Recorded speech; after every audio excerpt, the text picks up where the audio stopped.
You're muted, James.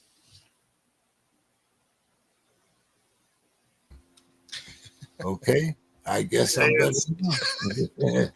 Oh man, so how are you doing here tonight, Bo? doing good. Yeah, lots of stuff going on in sports. How's your weather up there? It's raining like cats and dogs down here. We actually had a sunny day today. Not very warm, but it was sunny. But it's been raining. Well, yeah. Yeah, who am I asking about rain? Right, it's wintertime in Seattle. There's Mr. There's the top of Bill's head anyway. Okay, there you go. How you doing tonight, Bill? So far, so good. It's been an interesting time. Just a reminder, I guess we all remind ourselves this. Love on the people around you. Let them know that you love them, and because you never know when you might see someone for the last time.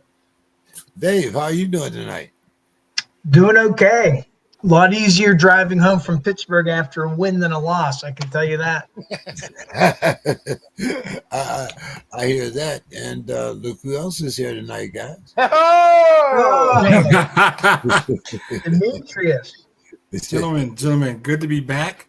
I miss you when I'm not here. And if I'm a little hot tonight, blame Mr. King. He had me on some. Never mind. I ain't gonna do that. I'm coming in cool tonight. Last night, tried to be a good friend, and don't have me on here with any guys, some delusional dudes from Minneapolis. We're putting a ban on them. You know he's still from Minneapolis.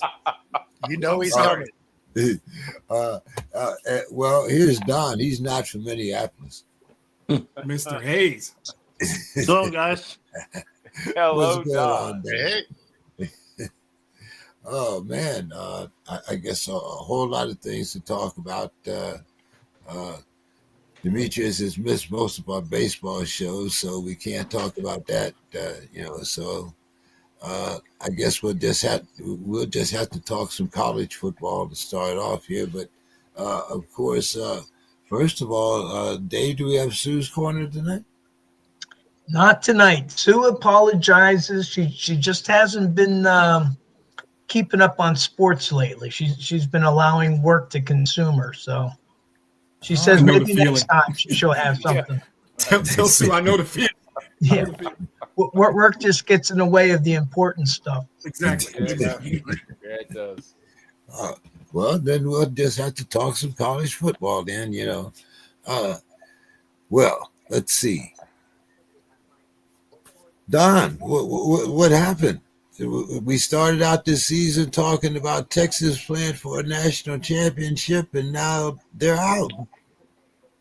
They are. Well, I mean, you still get a bowl game and all that, right? But I mean, Well, here's the thing. You say they're out, and there's a 95% chance they are, but big but they got if they beat Arkansas and A&M, exactly. and they sneak back into that top 12. I mean, it could happen because right now they're the only team in the SEC that has two wins in its top 10 competition. So A&M would make a third, a really good. A&M make a third, and I like Texas' chances A&M because A&M. I think the highest ranked team they've played this year has been Notre Dame, and I'm still not sold on Notre Dame. But I'm not going to talk about the Aggies anymore. I have to, but but the SEC is interesting because Texas can't beat Georgia, Georgia can't beat Alabama, right? Alabama can't beat Oklahoma, and Oklahoma can't beat Texas. Exactly. So it's circular, and so.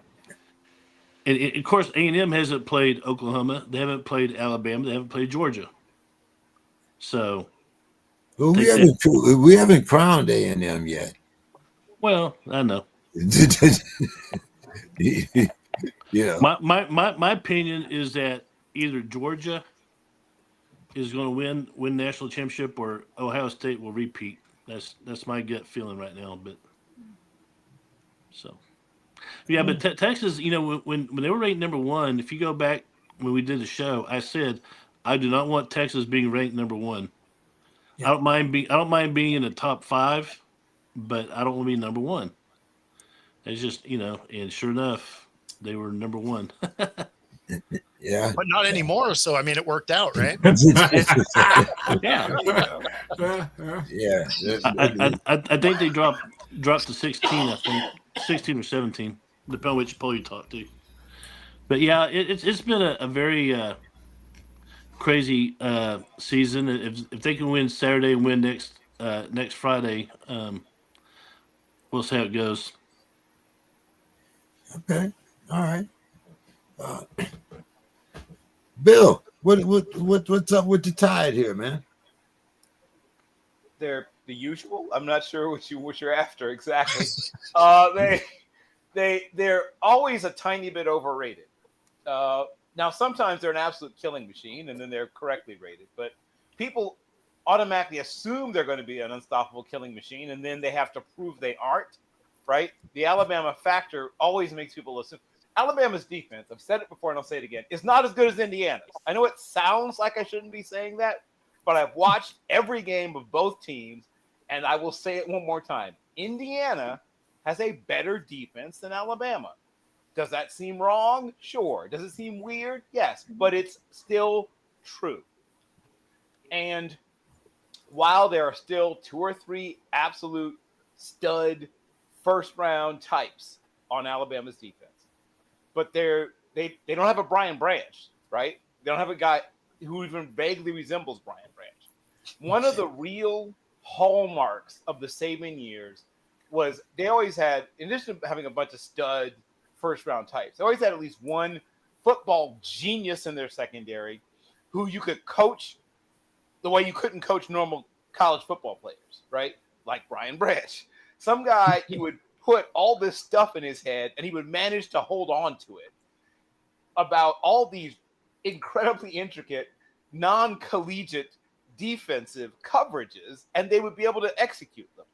That guy is not on this Alabama team. And I told you before the season began, they didn't have that guy. So they're exactly who I said they were. They're still a very good football team, but those that just kind of assumed they were going to be Alabama in the sense of Alabama, I tried to tell you. In fact, I'm going to say this right here, right now. Okay, LSU obviously just fell apart in front of everybody. Florida is ugh. Alabama is still going to be a very good football game for a very, very, very long time. That's probably not going to change significantly.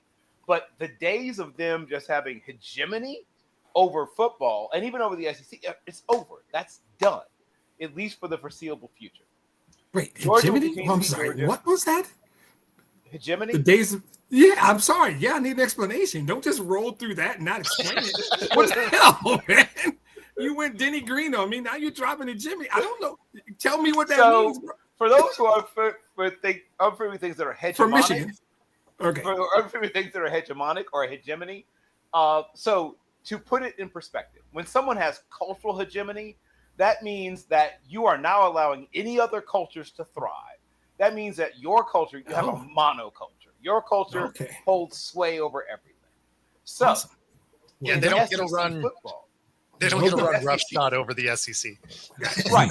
But I'm saying those days are over. They're going to still win the SEC every however many years.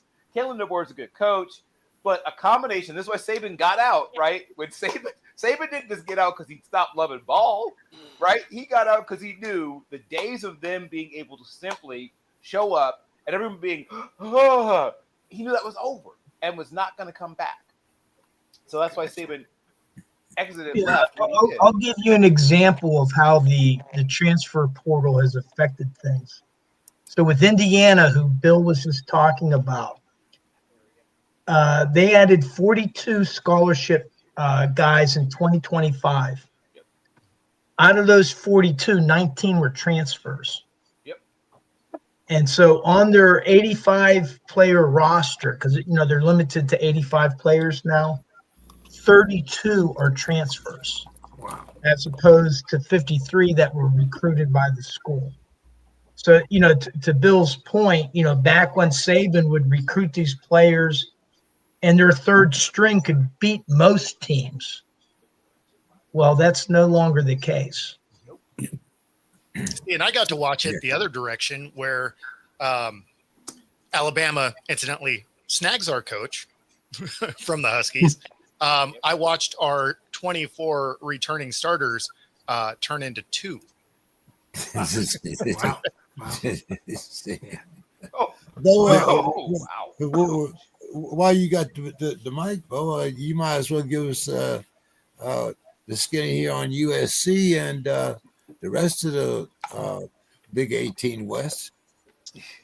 Yeah, I mean, I'm looking forward to the game this weekend. You got Oregon, USC, like that thing is going to be awesome.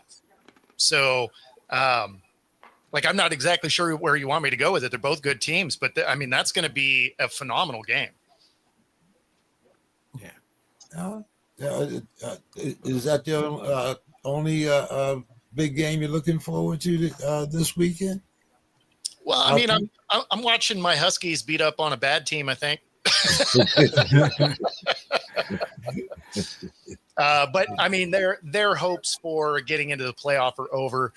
They had a ranked win, so you're like, okay, here we go. And then they decided the next weekend that they weren't going to show up to the right stadium. Like, I'm not really sure what happened there, but they lost to an unranked team, and that basically ended their bid for the playoffs. So they just have to be happy with a bowl game. But like I said a second ago, we're a year removed from losing every returning starter. So for them to be in the position they are is really a testament to them rebuilding the program kind of immediately. Because, I mean, when you have 2 returning starters out of 24, that usually means you're going to be terrible. And they managed the bowl game last year. They're back in one this year. Going to be, probably a 10-win team.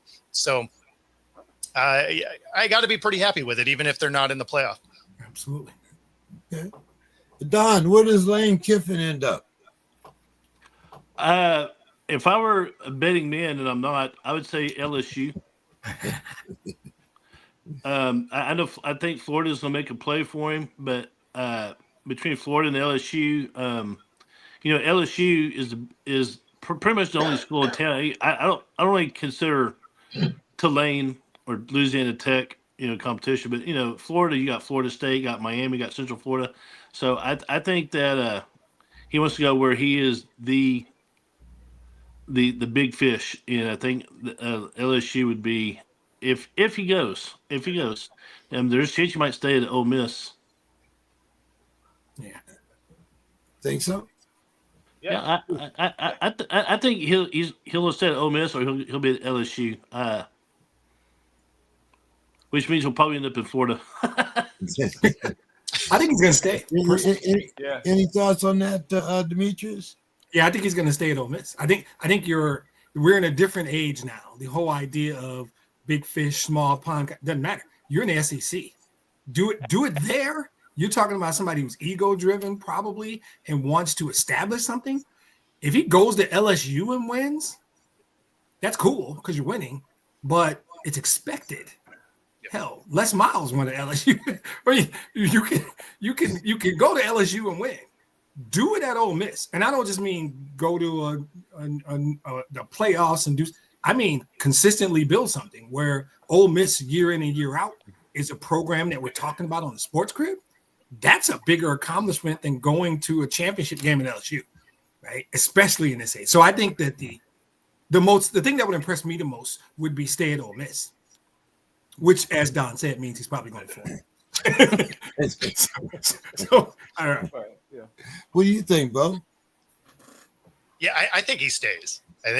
Like as a, to that point, as an ego-driven guy, right? Like you want to build something, put your stamp on it. You go to LSU. If you have an off year, you're getting fired. Mm-hmm. Right? I mean, college football is no longer what it used to be, where you can have some down years and it's cool. It is NFL light. And so if you aren't winning, even if you got a ring 2 years ago, well, it's like you never won one. So, it's kind of like when I feed my dog. 2 minutes later, I never fed that dog ever in my life. And so that's more or less the landscape for coaching today.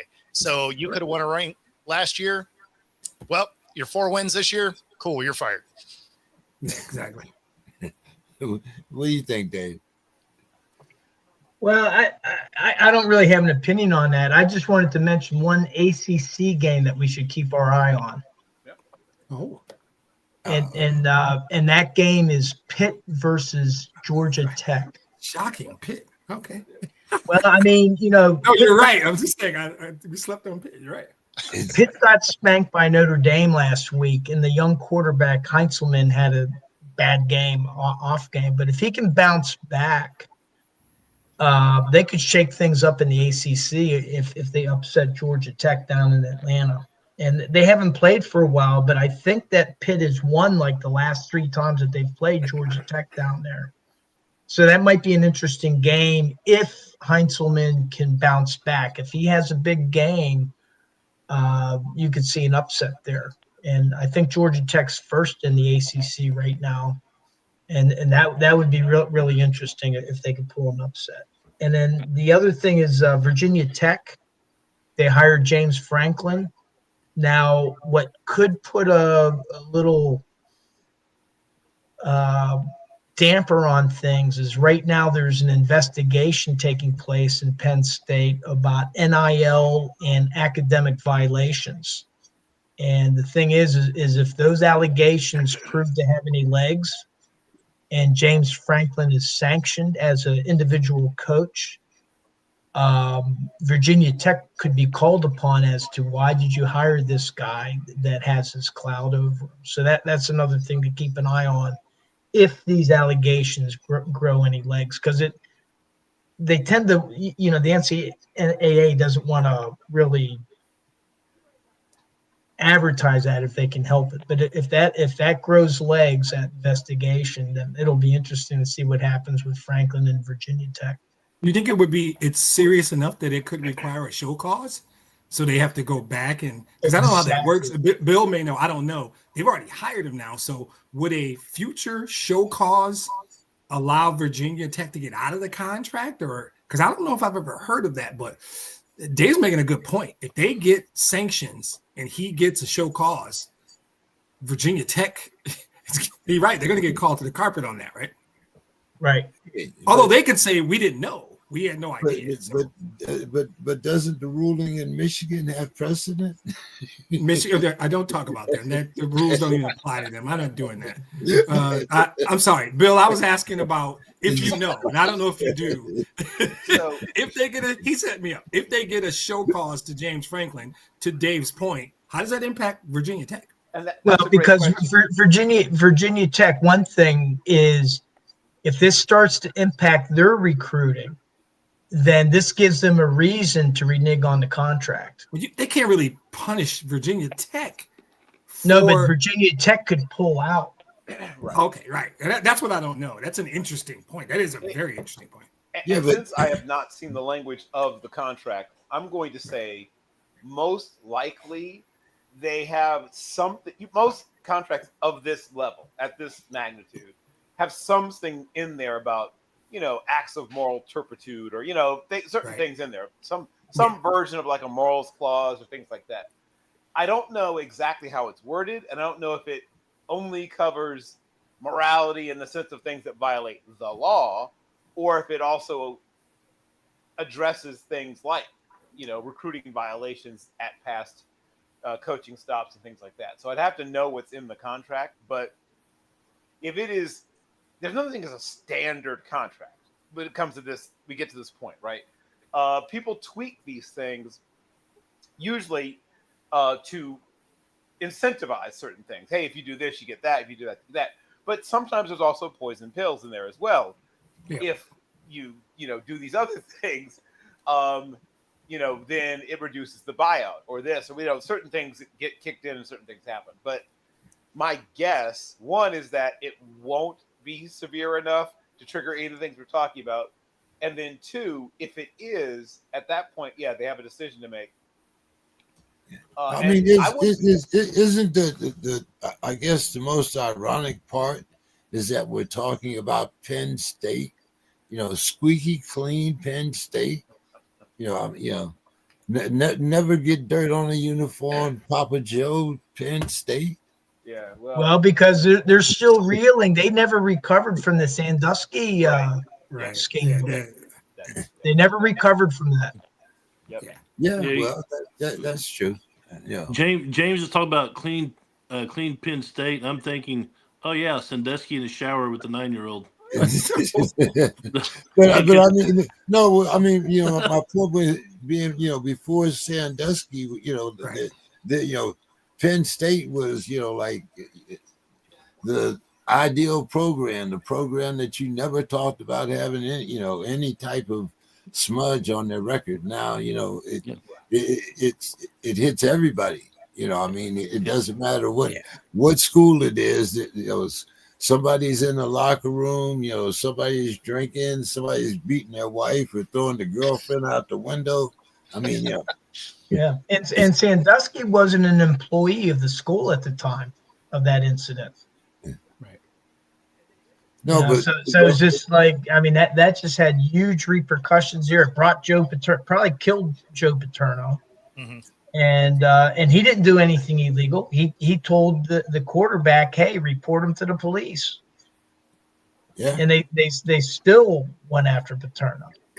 It's a different game. It's a different. The whole thing is different now, right? I think that I like Bill's point about what is called moral turpitude. You get a regular job, right? They go, here's your offer, but it's contingent on, right? Gonna need you to pee in a cup. We're gonna do a background check, right? So I wonder, did Virginia Tech?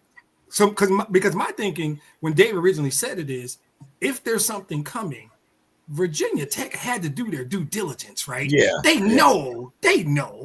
And so I wonder how bad it can be if they went ahead and gave him the job, or were they trying to be slick, give him the job before, say you didn't know anything, and I don't even know how show cause applies retroactively, or if it applies retroactively.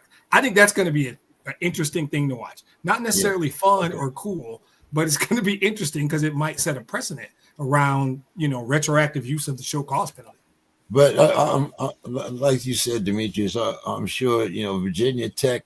Especially with all the controversy that came down, it wasn't like he came in there, with, the squeaky clean James Franklin that we know. So I'm sure Virginia Tech did their due diligence, but I'm glad you guys were interested in that because that'll give us a chance to get Jeffrey Fan on next week, and I'm sure Cool. Jeffrey will know much more about it.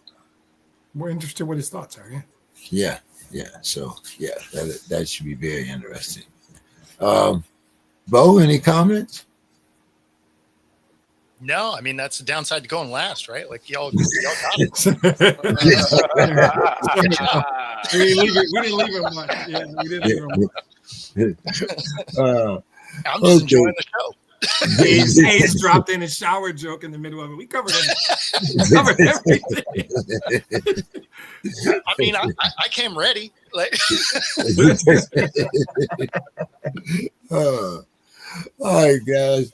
Let's talk about Week 11. The Jaguars, they rebounded from their historic loss by kicking down the Chargers. They avoid 35-6. Talk about messing up a lot of parlays there, boy. Jesus Christ. So any given Sunday, huh, Bo? the Jags might be one of the more frustrating teams in the league because you see moments where you're like, okay, like they might have started to figure something out. And then they come out and look like the Saints. And you're like, I don't really understand what the problem is here. My buddy Travis, it's always funny to check in with him because he's a Jags guy, writes for him, and it's funny to watch his posts because you can see the pain that team inflicts upon him. But yeah, no, it's honestly, it's probably one of the more frustrating ones because they'll come out and lose to a bad team, and then they'll beat the brakes off the Chargers. Yeah. And you're just like, what are we doing? Yeah, fantasy guys. I know they rolled out all their charges. I mean, they messed up my pick 'em. That's for sure.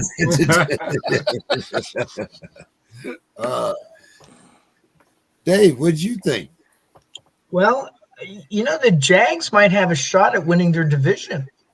They still have to play the Colts twice. And those 2 games could determine the division winner, because I looked at their schedule. They played Tennessee twice. This is the Jaguars. They played Tennessee twice, the Arizona Cardinals, and the Jets. Damn. And then they got the 2 games against Indianapolis. The only other tough team on their schedule is Denver. But let's say they lose to Denver. If they can handle business with Indiana and don't pull a stunt with these other teams, Tennessee and the Jets in Arizona, they could win the division. They lose to Arizona, right? Right, exactly. That is exactly how that's going to work. We'll see. Oh man, Don, what do you think? I know you like the Chargers. You like Herbert. Don's getting a drink. Don's getting a drink right now. Listen, No, it's probably iced tea or something. I don't mean to suggest it's a drink right now. But I'm just saying he's up getting a beverage right now. I'll jump in for him. Here's the thing. You guys tell me where I'm wrong. I don't trust either one of them. Yeah. When Dave said one of these teams is going to win their division, and it might be me, and my head is just hard. I still say, if you just told me close my eyes and you say AFC, I still feel like I want to say Buffalo, Kansas City. I want to say Baltimore still, right? I don't trust those guys. I still want to say the Steelers, maybe. I don't.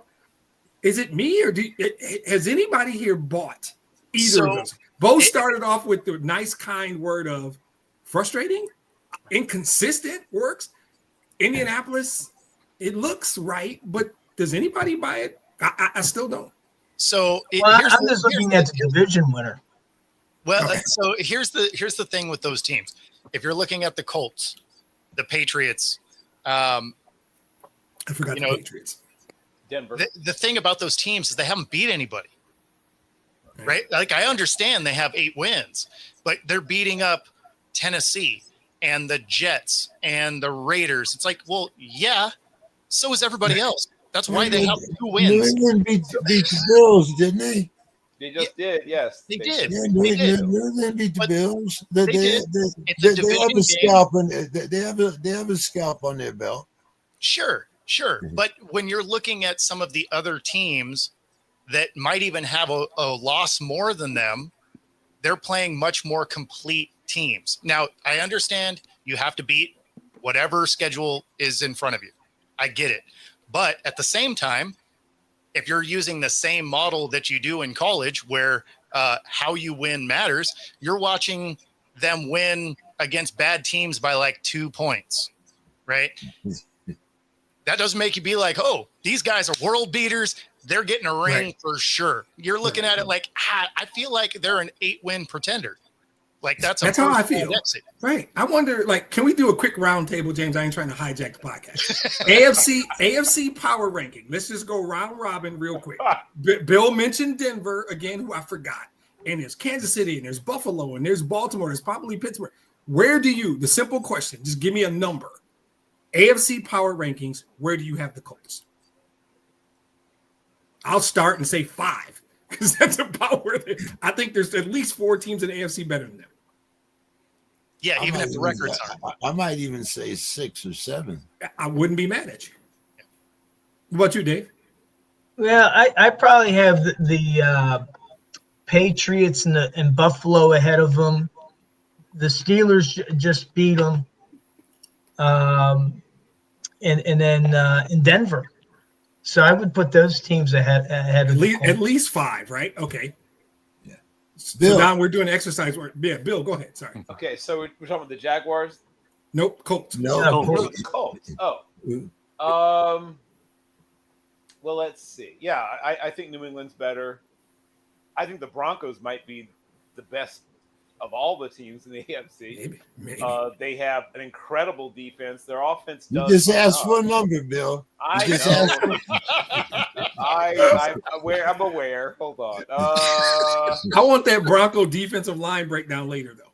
Yeah, we will get that later. So yeah, Wait, I'm wait. a little higher on them than probably more like 4 for me. So are you going with the Broncos' fourth quarter offense or the first 3-quarter offense? Because that's a wildly different There team. is no 3-quarter offense, All but right. they do have a great 4th-quarter offense. So, Don Hayes, where do you rank the Indianapolis Colts in the AFC? I think they're a solid 6. Yeah. Okay. So I'm not the only one. We are at like 5 or 6. Okay, Yeah. I just don't buy them yet. Yeah.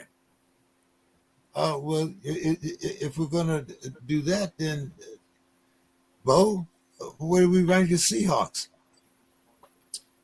in the NFC? Where do I rank the Seahawks in the AFC? Definitely In number one. Not in it. No, I said in the NFC. He Oh, did in say the NFC. He did. So I actually have them as the 3rd best team in that conference. I have the Rams ahead of them, and I have the Eagles ahead of them. Okay. Don, where do you rank the Seahawks? I think Bo is onto something there. I'm trying to think. I'd say 3 or 4, but yeah, 3 sounds good. Dave? Well, I would have the Eagles, maybe 1 or 2 teams from the NFC North, even though they're all mixed up. So at least third or fourth. Rams ahead of them. So I'd say 3rd or 4th. Bill? Yeah, Eagles and Rams are easy, and then it gets interesting.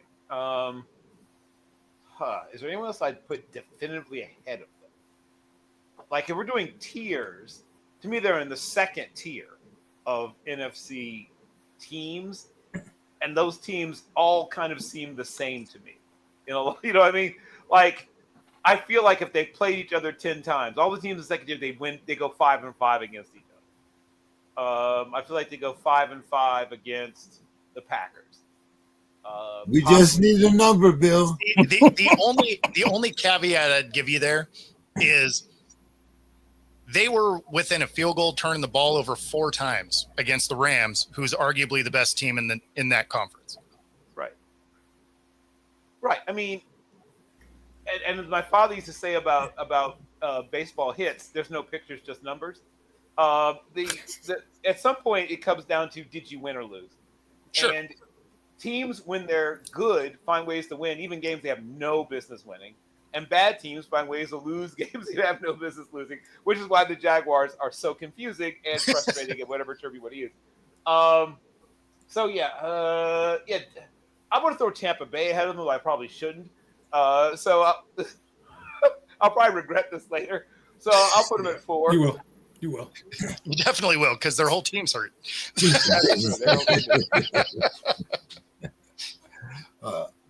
Well, now, since we're talking about we mentioned New England, Bo, are they real or Memorex? I have them very similar in aspect of the Colts. Is, they have a win that you're comfortable with. That being said, the Bills are a very beatable team. Their offense is decent. Their defense is suspect. So when the offense doesn't show up, they lose. And so now I do believe that they are way ahead of schedule, right? Yep. Like, that team is playing phenomenally. And I mean, everybody knows Vrabel's a good coach. The fact that he got fired in Tennessee was wild. You should have been firing the GM, not the coach. But, he goes to New England and he's getting the absolute most out of that roster. Do I think that they can go on a run? No, I don't think they're built for that yet. I think they're just ahead of schedule. So they're getting some wins against some bad teams. Once their schedule gets a little tighter, we'll kind of see what they are. What do you think, Bill? I'm going to disagree a little bit with Bo. I think that their defense is very much for real. Their offense is way ahead of schedule. They're doing it to some extent with mirrors. Drake Lee May, and I said this before the season began, was going to establish himself as a top 8 quarterback this year and a top 5 quarterback next year. He's on a very sharp trajectory towards elite status because he has everything you look for in a quarterback. He is mentally and physically tough. He's accountable. He's extremely smart. He's a second-generation quarterback, son of Mark May. Those of us who watched his father at Carolina. I actually just come on their show to find out people's middle names. Okay. It's worth it. It's worth it. And he's growing really, really fast, right? He's in a system that is challenging. It's not an easy system that they run, and he's absorbing it. He's eating it like crazy. Usually when a quarterback, especially a young quarterback, is drinking from the fire hose, at some point they look like they're drinking from the fire hose. But he's not. He looks comfortable dealing with all the stuff they put on him in that offense. Watch the all-22 of what they asked him to do in that offense and come back and talk to me. And their best players are probably, sometimes Keishon Butte is one of their better players, which is wild to say. I won't say the ghost, but the reanimated Mr. Cardi B. They also get occasional contributions from Max Hollins. So disrespectful. Barrio Pop Douglas. Like it's Hunter Henry is one of the tent poles of their offense. Travion Henderson is an emerging star, but think of if they draft well, where that team could be in another year or two. I've said before the season began, I thought the Bills window was closing. I think it might be slamming shut in real time as we watch. Don, what do you think here about the Patriots? Are they real? The Patriots are very real, and I wasn't expecting that this year. But the two teams that really stood out in my mind are the Patriots and the Broncos. And I wasn't expecting either team to be. I figured Broncos would be tough, but I just had no faith in New England. But May is turning it up, and that might be your AFC Championship right there. Very possible. Demetrius. Yeah, I'm impressed with New England. Somebody used the term ahead of schedule.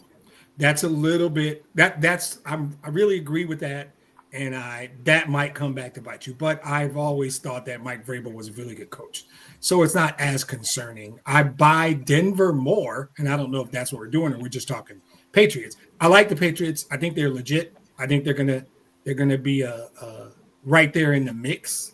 I'm not ready to go Denny Green and crown them because I do like Denver a lot.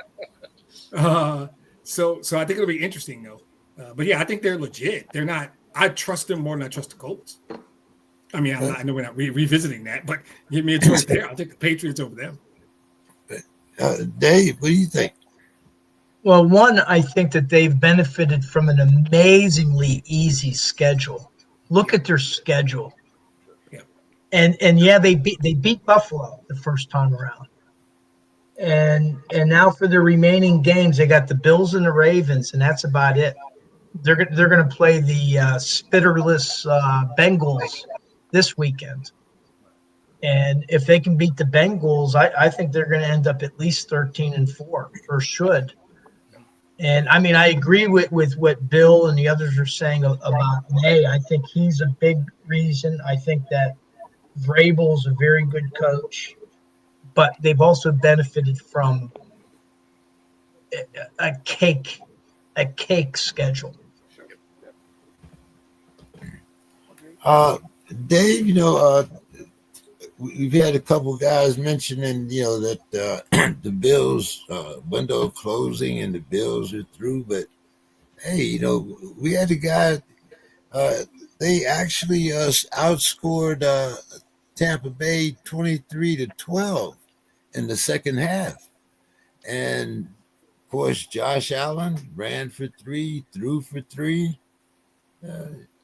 You bearing the Bills too, Dave? Not as long as Josh Allen is healthy and performing. How many touchdowns was he involved in? Like 6? 6. Yeah, so 3 and 3, 3 rushing, three passing. Now their defense, they gave up 32 points, but still, as long as Josh Allen is healthy and producing, no, I think that they'll be in the mix, and maybe as a wild card behind New England, but they could, like for example, if they play Pittsburgh in the first round, Buffalo's had Pittsburgh's number for a number of years, so they could make noise in the playoffs as a wild card team. But the caveat is you got to have Josh Allen healthy and producing. Don, what's your thoughts here? I know you like Josh. I do. However, Buffalo, I just pardon my French, but Buffalo has fucked me all season on my picks. I want to believe in Buffalo. I love Josh Allen, and he's a great guy, and I'll be damned if I picked him to cover spread and they get beat. I mean, I just don't know. Like later on we do our picks. I don't know what I'm going to do. I have no idea. I got a pretty good idea. You picked against them last week.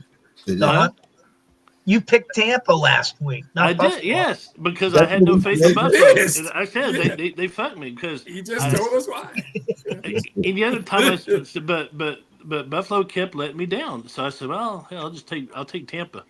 Well, then what does Buffalo do? They go out and win. So I'm sure I'm not the only one that has a team that like consistently fucks over, right? Do y'all have a team that does that? The Niners for me. Okay, there you go. Because I kept going against them because literally every game they lose like 3 people. And you're just like, okay, like at some point it's you with the ball boy and a guy serving hot dogs, and somehow they're still winning. Hey, David, who's Buffalo got this week? Just for shits and grins. They got Houston. Houston. Yeah. Okay, so here. That's the leadoff day. I'm going to pick Houston, which means Buffalo. The rest of y'all, if y'all pick Buffalo, that proves my point. I like that you're trying to save Buffalo's season. Good for you. Demetrius, what's your thoughts here? You banned Buffalo already or what? Nah, I just echo Dave. Josh Allen is special. He's different. This is a different kind of guy. You got him. You got a shot, right? And I don't know. I guess in theory, McDermott might be on a hot seat of some kind. I don't know. I don't get it. I think they are a product of expectation, right? Yes. People who are disappointed in Buffalo, they're disappointed because of the expectations there. That's not a bad place to be. I think my team is experiencing that as well. But I think Buffalo's fine.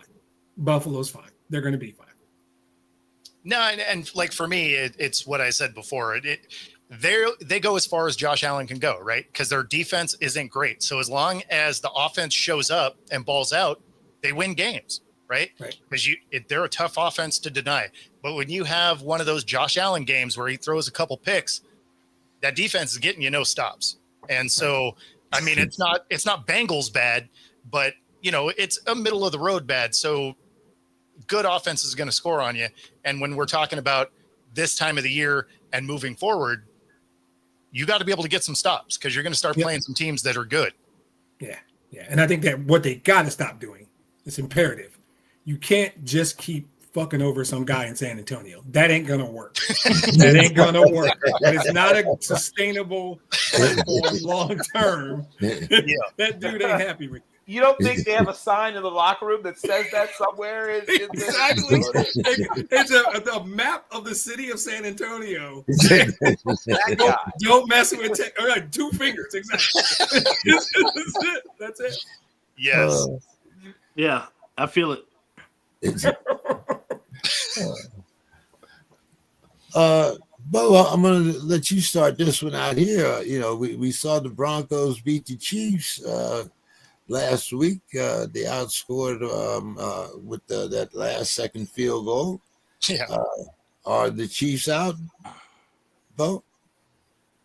No, like I don't remember their schedule offhand, but they have a path forward. The AFC has a lot of questions anyway, as far as what the final spot will be. Well, But they no, still like I don't let's rule them see. out till they're mathematically out, just because they have a history of turning it on when it matters. Kudos to the Broncos locking that out, though. The Broncos are that team that I picked against them also because of the way they're winning games, right? They just don't show up for 3 quarters. The defense is there, keeps them in the game, right? Defense is top notch. Offense is on vacation for 45 minutes every football game, and then they show up for the last 15. And so when you're looking at some of these better teams, you're like, this is eventually going to bite them in the ass, right? Because, I mean, you can't spot people points and then expect to roar back and make it happen every week. Yet somehow it's been working. But again, that's not a recipe for success in the playoffs, with the exception of the fact that their defense is top notch. So as long as you're close, they have a shot. But in the playoffs, it's one and done. And so if you can't come over, the lead that you spot, it's a wrap. So I think the way they're winning is going to hurt them. But I mean, good on them for winning the way they are. As far as the Chiefs, I mean, they better start winning today. Yeah, I think they're 5-5. 5-5.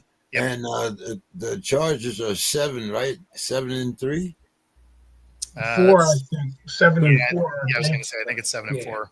7-4, they haven't had a bye. and the Broncos are 9-2, right? Yeah. Yep. Yeah. So they got a little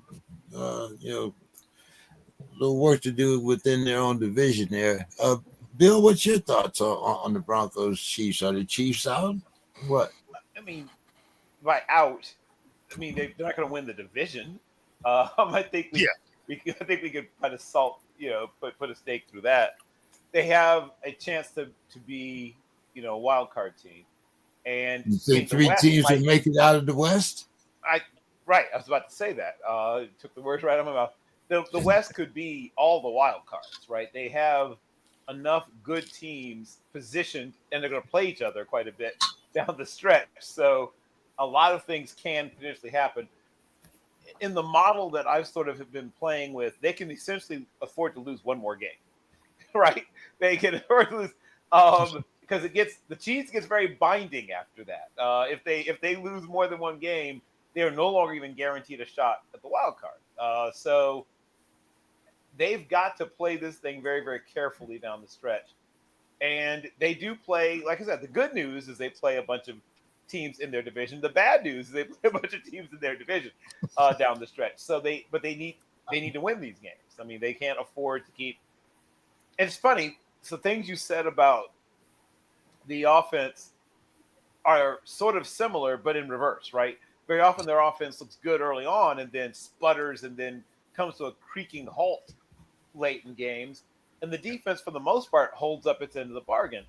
It's funny because people still have this mental picture of the Chiefs, but they're thinking of the Tyreek Hill, young Travis Michael Kelsey. They're thinking about that version of the Chiefs, who could score virtually at will on anybody. This is a very different team. Their best player on offense, not named Patrick Lavon Mahomes II, is probably Rashee Rice, and he's still knocking off the rust. They haven't, at least enough for my satisfaction. Tyquan Thornton got 23% of the snaps for reasons I'll never understand in that game. If you put Brashard Smith on field, and whether he's in the backfield or you motion him out because he started his first 2 years in college as a wide receiver and got moved to running back, he can run all the wide receiver routes and catches the ball still like a wide receiver. You've got Tyquan Thornton, Xavier Worthy, Rashee Rice, and Brashard Smith on the field at the same time, and pick a tight end, and you probably keep him in the block, right? And you get those guys out. The one thing that if you consistently force a linebacker, pick a linebacker to cover Brashard Smith in space, even if it's on just a little angle route, you're going to get some big plays. You throw 5 balls to him, at least twice, he's going to make someone miss. And now that 6-yard play is a 30, 40-yard play. And why that wasn't happening more, I'll never understand. And Tyquan Thornton is one of your best players. I know it seems funny to say that because he was a bust in New England not that long ago, but situations matter. In the situation he's in now, he's probably the second best wide receiver behind Rice. Maybe that'll be worthy someday, but that day has not come yet. But if you put Rashee Rice at X, Thornton at your Z, Worthy at your Y, and Brashard Smith in your backfield, and you consistently do that. If that is 40% of the snaps they're together on the field, something big is going to happen. Even if the ball isn't in the air very far, those guys are run after the catch monsters, and they could make big plays. That's Andy Reid. That's Andy Reid calling you there, Bill. You know what? As soon as the show's over, Andrew Henry Reid and I need to talk. The game that's going to be very interesting for KC is the one this weekend when they play the Colts. Yep. Like that is going to be a huge game on whether or not they have a legitimate shot at the playoffs. And it also helps legitimize if the Colts are quote unquote for real, right? As people are still somehow doubting them. But yes. What's your thoughts on the Chiefs there, Dave? Well, I think the Chiefs, I would add on to what Bo was saying. They got Indianapolis, but then Dallas, who's been resurging, who I'm sure we're going to be talking more about, and the Chargers and Denver. These are the games that Bill was talking about. I think in order to get a wild card spot, they're going to need to win 3 out of those 4. To have a shot at a wild card spot. They're a dangerous team, and I would just assume them not make it to the playoffs. That's a tall order, the 3 out of the 4. Now, the thing is with the Chargers, they were missing their 2 starting tackles, and their offensive line was all in disarray. So it's like, can the Chargers keep pace, or are people going to start getting to Herbert? And a lot of that depends on, so far I think that they've done a really good job compensating for their losses, but at some point teams are going to be taking advantage of it. So I think that Denver's in the driver's seat, but we'll see how this plays out. There's still a lot of interdivision games to be played yet. What do you think, Demetrius? Even with Dave's scenario there, that the Chargers are 2 games ahead of the Chiefs still. Yeah, so I am I guess the oddball. I think they're out. I think they're done already. I think the runner-up in the East, Buffalo or the Patriots, take one of those 3 wild card spots. I think that the North still has a shakeout. Baltimore, Pittsburgh, somebody from there's a lot of teams they got to be better than, right? So there's going to be a runner-up in the North. The runner-up in the North could only have 6 losses, right? That's still doable. And then there's still the San Diego, the LA Charger piece to this. But I actually think there's still only 3 spots. And I think one of them is going to the East runner-up. I still think there's noise to be made in the North runner-up. See how that works out. It's a big ask right now. The division is out of the question. I think we all agreed on that. I think the North is only going to have one playoff team. Yeah, I think so too.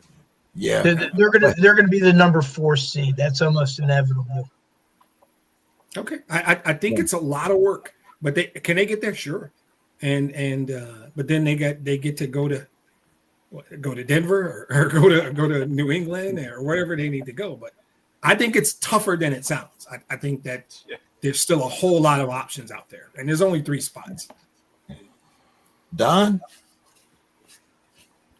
Well, so Kansas City, I know last year in the Super Bowl, and I was watching it, I said, damn, they're just getting manhandled.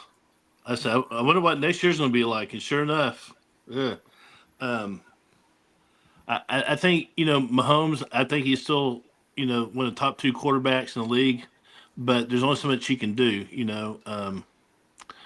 their defense lets them down at key games, key moments, and again, they're good, but there's other teams who are rising to the top. We talk about Buffalo, and we talk about Seattle, and we talk about New England. So of course, Buffalo is going to let me down, but they're capable of beating anybody when they put their minds to it. So I think Kansas City, they're going to make it interesting, but I don't see them going past the first round if at all.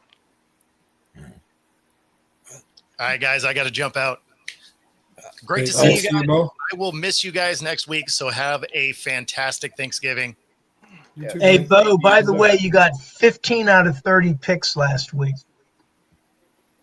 15 out of 30? Yeah. Sweet. That's a terrible week. Broke even, man. Broke even. Hey, look, mediocre is the new black. Right?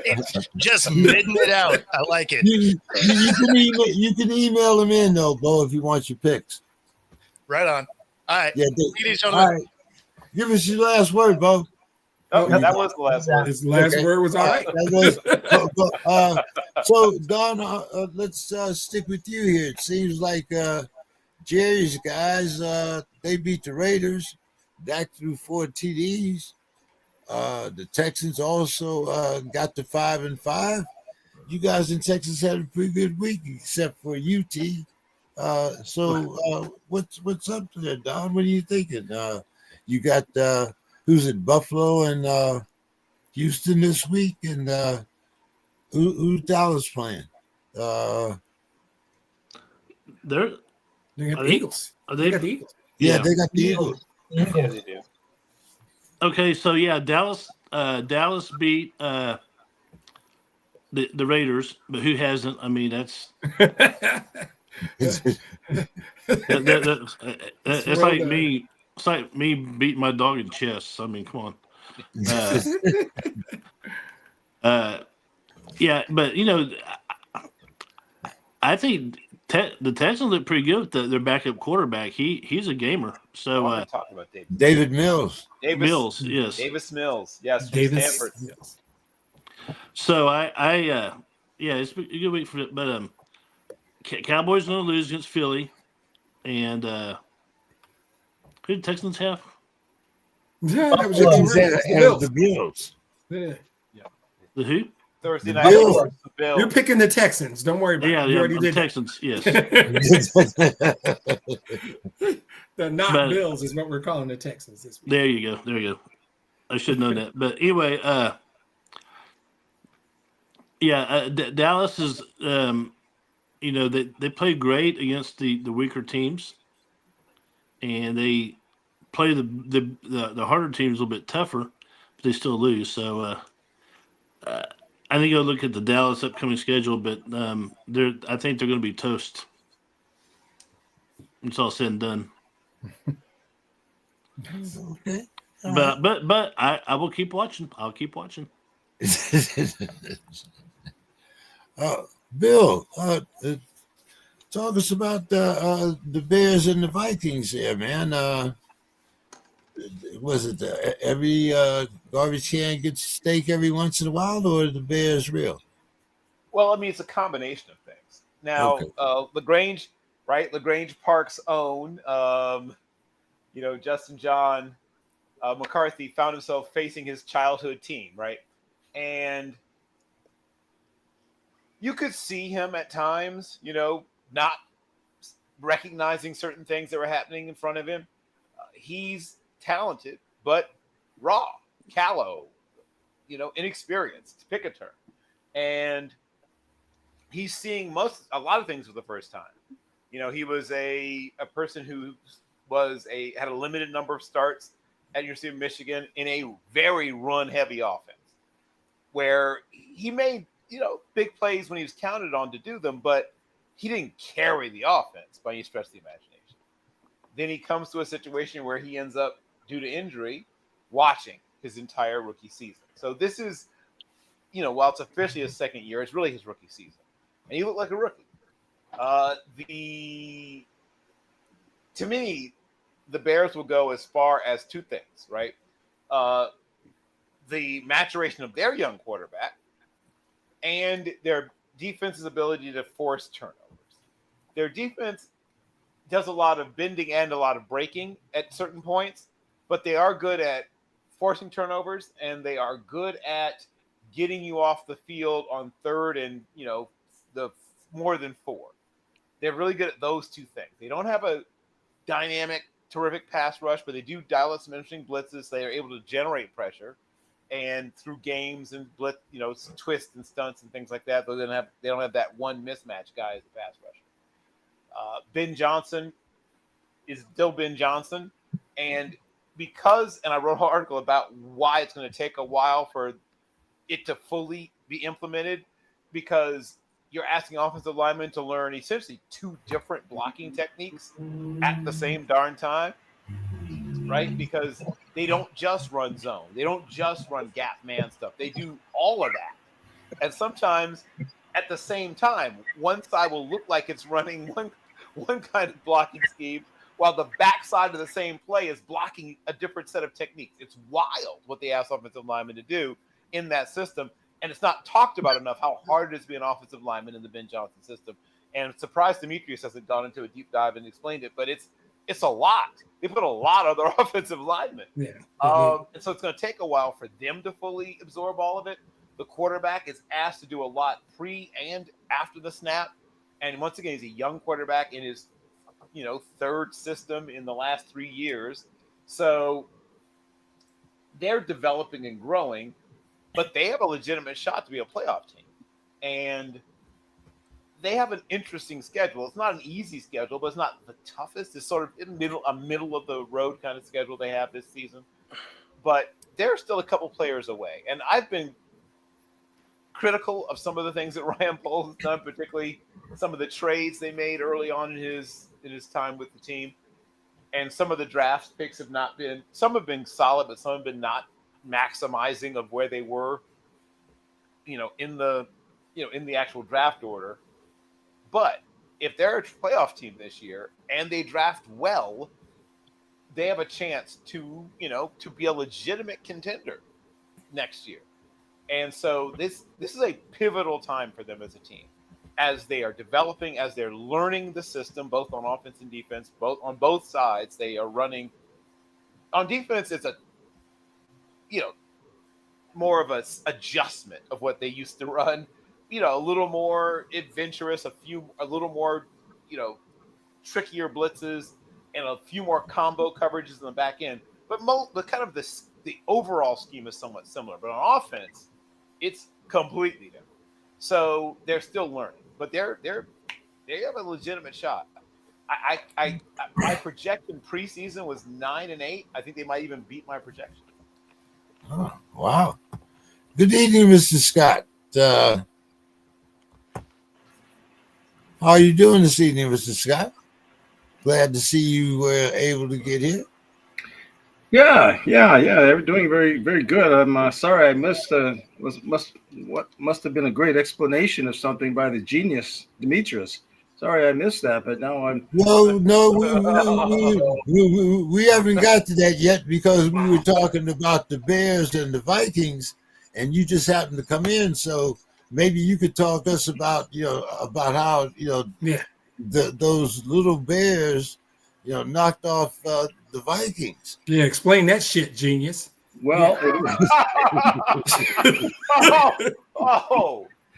They didn't knock us off. We gave it to them. We handed it to them. But it's still an L, though, right? When you have a quarterback who has, you got 2 or 3 of the best receivers in the league. I mean, nobody's going to really argue with that. And when guys are wide open, you can't hit them. He's rushing things. Boy, there were just so many mistakes that they just really handed the game to him. And I mean, if they continue to do that, they're just going to continue to go south.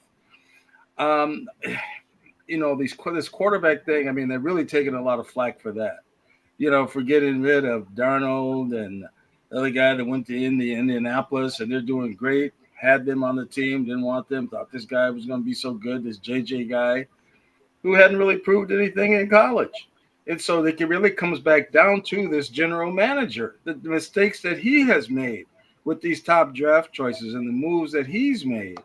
That's where my criticism is. I mean, so yeah, they handed the game to them, and you know, it was a very excruciating to watch. It was very excruciating. It was a very excruciating game to watch because they came back at the end, and then they have a breakdown on the kick the ball out of the end zone. Just kick it out of bounds or something. Don't let the man return it. And then they let the man return to get a field goal. They just gave it to him. It's a gift. It was a wild weekend, but Demetrius, let's talk about your 6-4 Lions here. Yeah, let's hear about that. Let's hear about that. What the hell happened with the Eagles? Yeah, I don't make excuses and say gifts and all that bullshit. The Eagles are really good. They outplayed us. They outcoached us. Their quarterback played better than my quarterback. Their coach was smart, took points when they were there, didn't go for it 5 times on 4th down, and their defensive line is legit. Those guys got their hands up, knocked 5 or 6 passes down. They were in Goff's face all night. We got outplayed. We got beat by a better team. I had no problem saying that. That's it. I don't got no excuses. We didn't give them. They have no problem saying it too if that's what happened. But that's what happened Sunday. They outplayed us. I didn't comment on your game. He asked me about the Lions-Eagles. We played quite possibly one of the best 2 or 3 teams in the league in their building, and they outplayed us. Full stop. Ain't no shame in losing by a touchdown to the Eagles. That's it. I got nothing else. And he's right about the Vikings, by the way. They should have won that game. They did give that game away. I was just having fun with them. That was fucked up. It really was. But that's not what happened in the night game. In the night game, the Eagles defense, guys, Quinyon Mitchell's legit at corner. This kid, Braun at linebacker. Wow. Zach is, and they're up front. I'm sorry. I don't know if anybody's got a better front. I don't know if anybody in the league's got a better front. Carter and these guys are, man, and that's just, and the reality is the slap in my face was for them to reach the goals I want, they got to go beat that team in that building. And Sunday night, I thought, damn, I called my brother and said, yeah, forget about the Super Bowl. We got to go beat them there if we want to get to our game. I don't know if they played that game 10 times in Philly, we might win twice. They're better. Now, we got some guys coming back from injury, so we might be better in 6 weeks, 8 weeks. We might literally be more talented. DJ Reed will help. Malcolm Rodriguez will help. Right? We're gonna get better. But Sunday night, the better team won. It was a good game, though. I'm not gonna say we got smoked or anything. We were within 7, and they outplayed us and outcoached us. I was more unhappy with the coaching. My quarterback didn't play well at all. My quarterback did not play well. But if you ask me, a blame pie, 70% of my blame goes to the coach. It's both the head coach and the offense coordinator, who happen to be the same fucking dude. So that was my problem. We got out-coached and outplayed. And I'm not ashamed because the Eagles are good. We didn't get beat by a bad team. We got beat by a good team. Now, do you think that formula is still going to work? Your head coach being your offensive coordinator? It has to, because that dude ain't going back. I mean, so if I look at the whole thing, our 4 losses, 3 of them were at Green Bay opening day. They came out right after getting Micah. They played well and beat us. At Kansas City, they played well and beat us. And I hate to do it because he's right here on my fucking screen. But Brian Flores outcoached us when Minnesota came to Detroit and beat us. That wasn't a fluke. I think their quarterback is not that good, but that day he threw every kind of twist game the Vikings beat us. All 4 of our losses, we got beat by the team that was better that day. That's why I don't freak out about it. Like, I don't have a game where I go, oh, if we had just done it. Nope. All 4 of those games, the better team won. So I'm not struggling with it. Now, your question was about Dan Campbell's calling plays the rest of the year. That's the reality of what it is. Now, what I need him to do is some of the in-game coaching decisions. You're going to have to hand that off because I don't think you can do both. Because Sunday night, the head coach failed. The head coach made a bunch of bad calls because he was too busy being the offensive coordinator. That's my opinion. And we just played a better team. No, I don't want to do that. We got beat by a better team Sunday. But the good news is our schedule, the 7 games left, we got 6 of those games are indoors. And I hate to admit it, but the data doesn't lie. I'm a data guy. We're better inside, man. It's not a coincidence that 3 of our 4 losses were outside. I don't have a problem admitting that. Call us soft if you want. 6 of our last 7 games are indoors. We got receipts from Minnesota and Green Bay. I think we're better than the Giants and Dallas. The Steeler game will be interesting. I really don't know who you guys are. I can't figure y'all out, right? Yeah. I'm still comfortable that there's 11 wins on our schedule. Now, Flores could come in and do this same thing when we get to Minnesota. That dude is just really good. And one day I'm going to do a final thoughts on why the fuck is Brian Flores not a head coach somewhere? Because holy crap. But 6 of our last 7 are indoors. I still feel good. We beat the Bears. We put 50 on the Bears when they came to town. So, I mean, I don't have a problem going back to Chicago in mid-January, but 6 of the last 7 are indoors, and we got a couple receipts. Green Bay coming in for Thanksgiving. We owe y'all. We're better than the Giants. I like where we still can be, largely because of my first point. I don't think we have given away any of our 4 losses. I think we got beat, and there's good teams in this league. We've been talking all night about the parity. Who's the great team that we're scared of? Nobody's scared of us, because everybody's kind of good. I don't think Indianapolis is great. I think Denver's good. You tell me you don't think we can beat Denver? If we play Denver, it's in the Super Bowl. I don't give a shit, right? Okay, I don't want to go back to Philly. I got to be honest. I want to go back to Philly. But I think if you play your game, I think I'm worried about the Vikings at quarterback. They have a next level great defense. If they had a quarterback, I would show Mr. Scott a lot more respect than I'm doing right now because I think that's all they're missing. They got the best receiver in the league. They've got a good coach, a really good head coach, and they've got next level defensive schemes. Talent-wise, they're probably close to Philly, maybe not quite. Scheme-wise, Brian Flores best in the business. Fangio's good, Spags, whatever.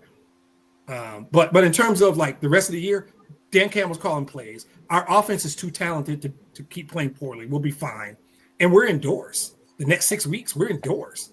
I want to see what happens when we go to the Rams. We'll find out. But so I'm still fine. I still see 11 wins.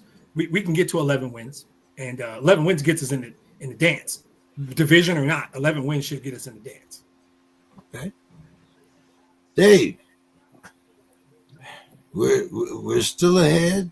We're still a game ahead of the Ratbirds, but not for long. What's going on with ayahuasca? Is Tomlin going to let him play? What did you think about?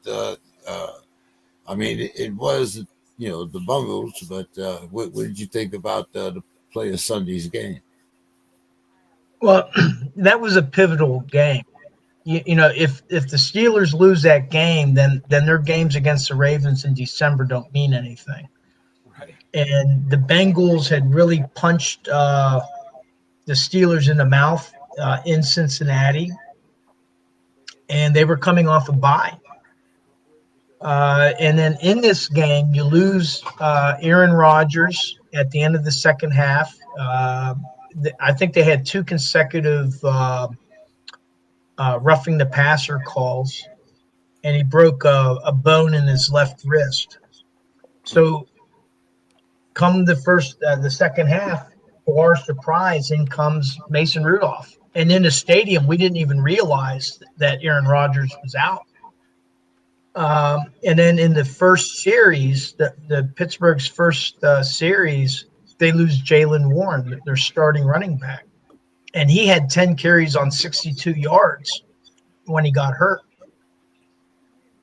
And then to start the fourth quarter, Jalen Ramsey gets ejected from the game by and it turns out Jamar Chase tried to play the victim card. And it turns out that, no, he wasn't. He was the instigator. And the cameras bore out what Ramsey said happened actually happened to with Chase ripping his mouthpiece off on the previous play and then spitting on him. So the Steelers, it was a close game. But when I got to say, when Mason Rudolph came in, there was like a spark to the offense. And I don't know if it was that Mason Rudolph was more relaxed or more decisive, but it just seemed like players were getting open and he was hanging in the pocket where Aaron Rodgers was kind of playing tentatively. And he had 2 long drives of like 6 minutes apiece that gathered up 10 points in the second half. And then you had the 2 defensive touchdowns. Chuck Duggar. Now, it was a very, very windy game. So I was in there. I go in as early as I can, so I watched the warm-ups. And it was so windy that Evan McPherson, who's a very good kicker, he missed 2 kicks in a row from the 30-yard line. That would be technically 40-yard kicks. This is like during the warm-ups. Missed them. In the opposite end of the field, and that was with the wind. In the opposite end of the field, Chris Boswell, pretty decent, not the strongest leg in the league, but pretty strong. He can hit him from 56, 57 yards out. He kicked the ball from the 40. It didn't reach the goalpost. And the wind was just very, very impactful, and I think it hurt Flacco. I suspect that when Kyle Duggar intercepted the pass, that pass got hung up in the wind. I don't think it was tipped. I just think it got hung up, and he had some great downfield blocking. And then you had Brandon Eccles that forced the fumble, and James Pierre, who was playing for Slay. And Pierre is a career special teamer, had a fantastic game. He took it in for a touchdown. But to me, the bigger play that James Pierre had was in the first half. Cincinnati had scored right away to tie up the game, or could have tied up the game. And then there was a penalty, and then so they take the point off, and they decide to go for 2, and Pittsburgh stopped them, which to me was an important game. But James Pierre, on the next drive, it's 3rd and long. James Pierre's one-on-one with Jamar Chase, and he tips the ball away on a big 3rd down play, forcing him to punt. And Pierre just played out of his mind. So a good game, and what Pittsburgh demonstrated is that guys like Mason Rudolph, James Pierre, Nick Herbig, who was playing for Alex Highsmith, Brandon Eccles, who was in because, once you lost Ramsey, you had to shift around, and then Chuck Clark had to come in, and they just adapted, improvised, and overcame. That they won the game. So I thought it was a good performance. Like Demetrius said, the Steelers nation doesn't know what team Pittsburgh is. Are they the team that beat the Patriots, beat the Colts, beat the Bengals this time decisively, or are they the team that lost to the Chargers, and so on? And it's hard to tell. But I think that the coaching staff has done a good job in really revamping the secondary, because they've had once they lost to Sean Elliott, they've just been constantly shifting their backfield around. I think the acquisition of Kyle Duggar was big. Now, the thing is, they're going into Chicago, and since 1936, Pittsburgh is 1-12 playing games in Chicago. The last time they won was in 1995, which was a 37-34 overtime win. So, and Chicago has a good running game, which Pittsburgh has shown a weakness for on defense. Now, what they have done, this will be interesting. They re-signed John Reese Plumlee to their practice squad. The reason I bring that up is that he's a wide receiver / quarterback. Yeah. And so they signed him specifically to prep the defense for Caleb Williams, Josh Allen, and Lamar Jackson, who they're going to be Scout team. playing all three right in a row. Yep. So Scout it'll be team interesting. signing. Yeah. What's that? No, wait, quick. I said that's a scout team signing, right? I think that's what they call Right. those. But that might be key, depending on how, if they're able to corral Caleb Williams and Josh Allen and then Lamar Jackson. Yeah. Good call. Yeah. Okay. Picks last week, Dave. All right. So last week, Bo got 15 out of 30. Bill and Dawn had 15 out of 30, along with Bo. James, you were the caboose with 14 out of 30. And I, unbelievably, for the second week in a row, led with 16 out of 30, which is very unusual. I'm bad at picking these. We all suck at this, right? But this is odd how much we all suck at this. This is a whole lot of smart. I think Mr. Scott is still ahead, though. Well, Bill retains first with 54.2%. I don't even want to hear my number. James is in second with 51.3%. Mr. Scott has 51.1%. Don, you're at 50.6%. I won't mention Demetrius. I'm at 44.5%. So I'm still the caboose. I am shameful. There's a whole lot of football knowledge on here for all of us to be around 50%. That sucks. We get half of these wrong every week. All of us do. That's just weird. That's just weird. My score goes up a couple points if Buffalo doesn't keep fucking me. Right, exactly. You're going to deal with your Buffalo. I'm going to bring that up again. Your Buffalo sex problem should help your number. All right, guys. Well, let's get into Week 12 predictions. We got the game coming up tomorrow night. The Bills are giving the Texans 6. And the over-under is 43.5.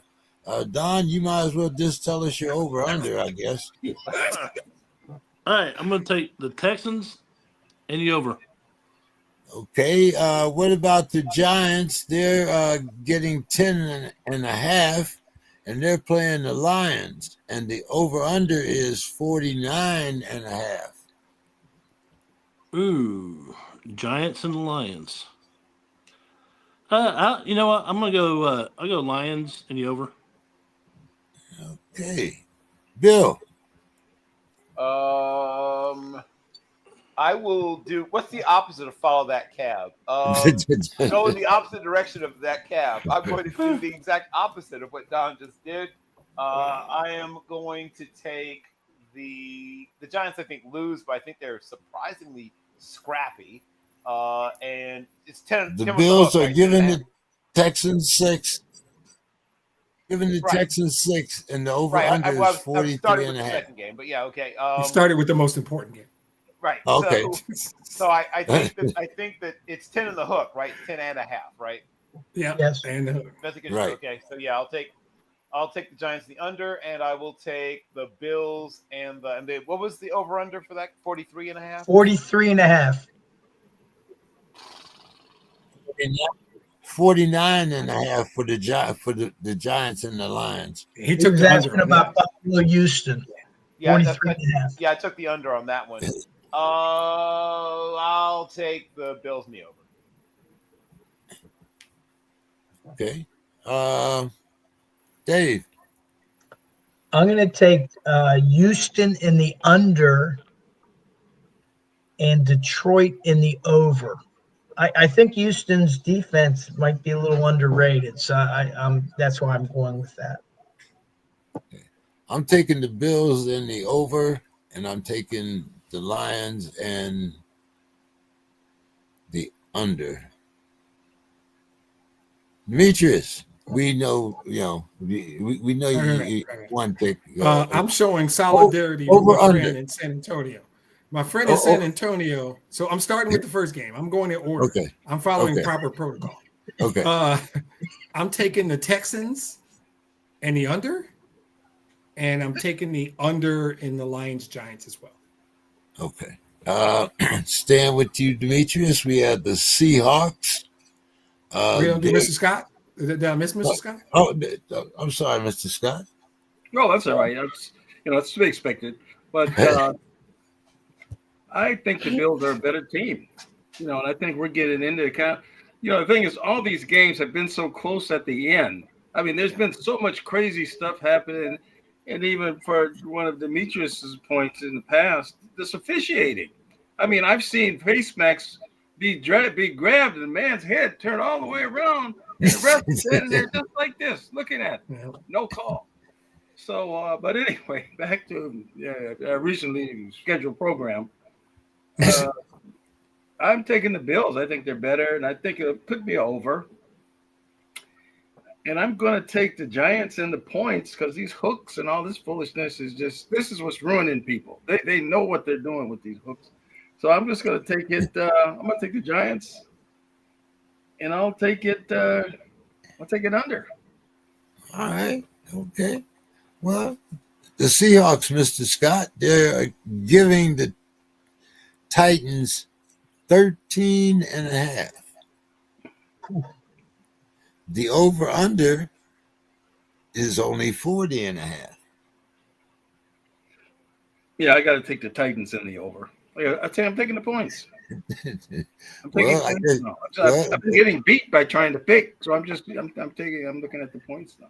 Well, here's another one. Then we got the not yets, the Jets. They're getting the same 13.5. Oh no. They're playing the Redbirds. Jeez.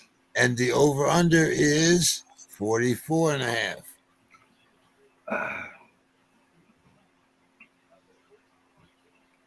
This is another one of the.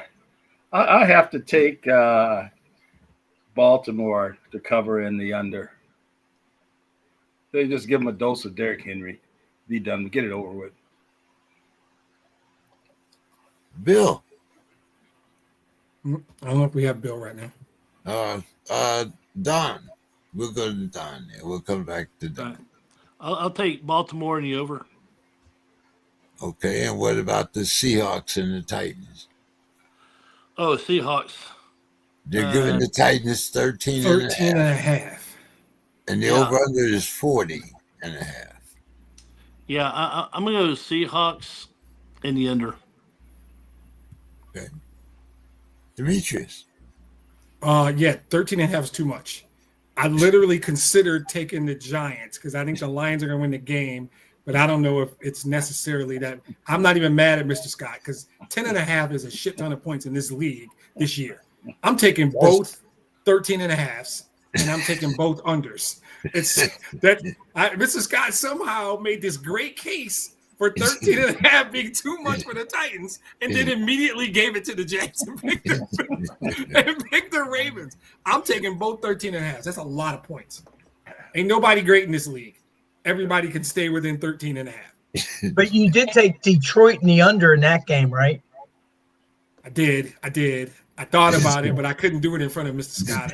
I couldn't do it. I could not. If he wasn't on the podcast, I would have took the Giants. I wasn't doing it. Yeah. 13.5 is too many. 10.5 is right on the line. I'm going to take the Seahawks and the over.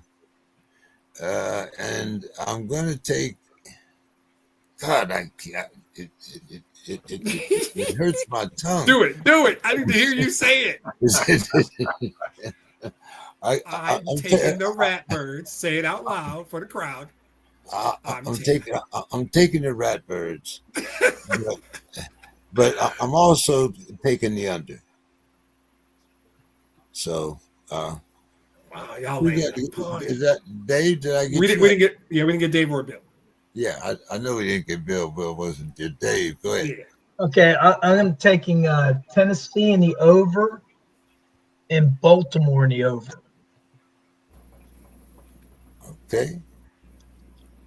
Bill. I'm taking Tennessee in the over, and what was the over-under on the second game? Same. 44 and a 13. half. Oh, sorry, 44 and a half. Yeah. 44 and a half. And they're playing it at, Baltimore. and that's at Baltimore. I don't think Baltimore is going to cover. 44 and a half is probably about right. I'll take the over. I'll take the With over. no confidence. With no confidence. So I'll Demetrius and Bill took the Jets. Yeah, Yeah, they right. took the I don't know. 13 Wait, and a Bill, half, did right. you take the Jets or the Ravens? He took the getting Jets. 13. He took the Jets. Okay. Yeah, because once again, as pointed out by almost everyone, the worst team and the best team in the NFL are not as far apart as they normally would Exactly. be. Exactly. And That's it. 13 and a half points is a big ask. That's a lot. I mean, think of how many last-minute field goals get kicked from 61 yards nowadays. I just can't. Okay. Dave, we had the Patriots given 8.5 to the Bungles, and the over/under is 50.5. Damn. Okay. I'm taking Cincinnati. I think they lose, but they cover with the 8.5 points they're getting. Is Joe Burrow back? No. No, he's not. And they're also going to be missing the spitters. So I'm going to take the under, Cincinnati and the under. Gotcha. And we had the Colts giving the Chiefs 3.5, and the over/under is 50.5. I'm taking Indiana in the under. Let's see if they prove themselves. I'm going to take the Chiefs and the over, and I'm going to take the Pats and the over. So that puts us at Demetrius. If you're telling me no Joe Burrow and no spitter, I'm taking the Patriots and laying the 8.5. And that's a big number. I'm going to go under. Okay. And now Burrow is practicing, so there is he does have a shot. No, he's still within that 21 days. He can't. Yeah, but he's practicing, so they could activate him. They could activate him any day. As long as he's in his window, he can get activated. It's fine. We're picking now. I'm picking now. I'm taking the Patriots. I'm taking the under, though. I don't like that many points. It could be really, really cold in Cincinnati, Ohio. Well, hell, it could be cold everywhere. I'm gonna take. It could be cold in Kansas City too. I know, and that's why I'm taking the under on that one as well. I still don't buy the Colts. I'm taking the Chiefs at home, and I'm going the under. Okay. Don. I'm going to take the Patriots in the under. I'm going to take the Colts in the under. Okay. Mr. Scott. Boy, these hooks, they just hooking. They're just these hooks. It's like Joe Frazier. It's like Joe Frazier hooks. I'll take Cincinnati and the under, even though they really don't play any defense. Cincinnati, I mean, they could have actually won some games if they could play any defense. And then I'm taking the Chiefs. I just don't think they're dead quite yet. You have to knock them out, and I don't think they've been quite knocked out yet. They're at home, so I'm gonna take the Chiefs and the under. All right, that's everybody, right? No, Bill. Need Bill. Bill. I thought we got Bill. Oh, that's right. I got you. I went to you. No, I'll take the Bengals the under and the Chiefs the under. Okay. Bill, we'll start with you. The Vikings are getting 6.5, from the Packers. And the over/under is 40.5. I'll take the Packers in the over. And we had the Steelers getting 3 playing at the Bears, and the over-under is 44.5. No hook, just 3 straight up. Just 3. This feels dangerously like push territory. It's pushing opposite. 44. You can push in the game, you just can't push the over-under. Right. Oh, sweet. I gotcha. This feels very pushy. And they're playing here. Let me think.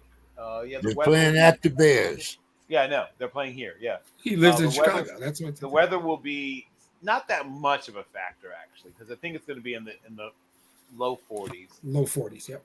A little bit of wind, but nothing crazy for here. I'll take the over. Actually, I don't think weather's gonna be that big a factor. And now I'm really tempted to go with push. Oh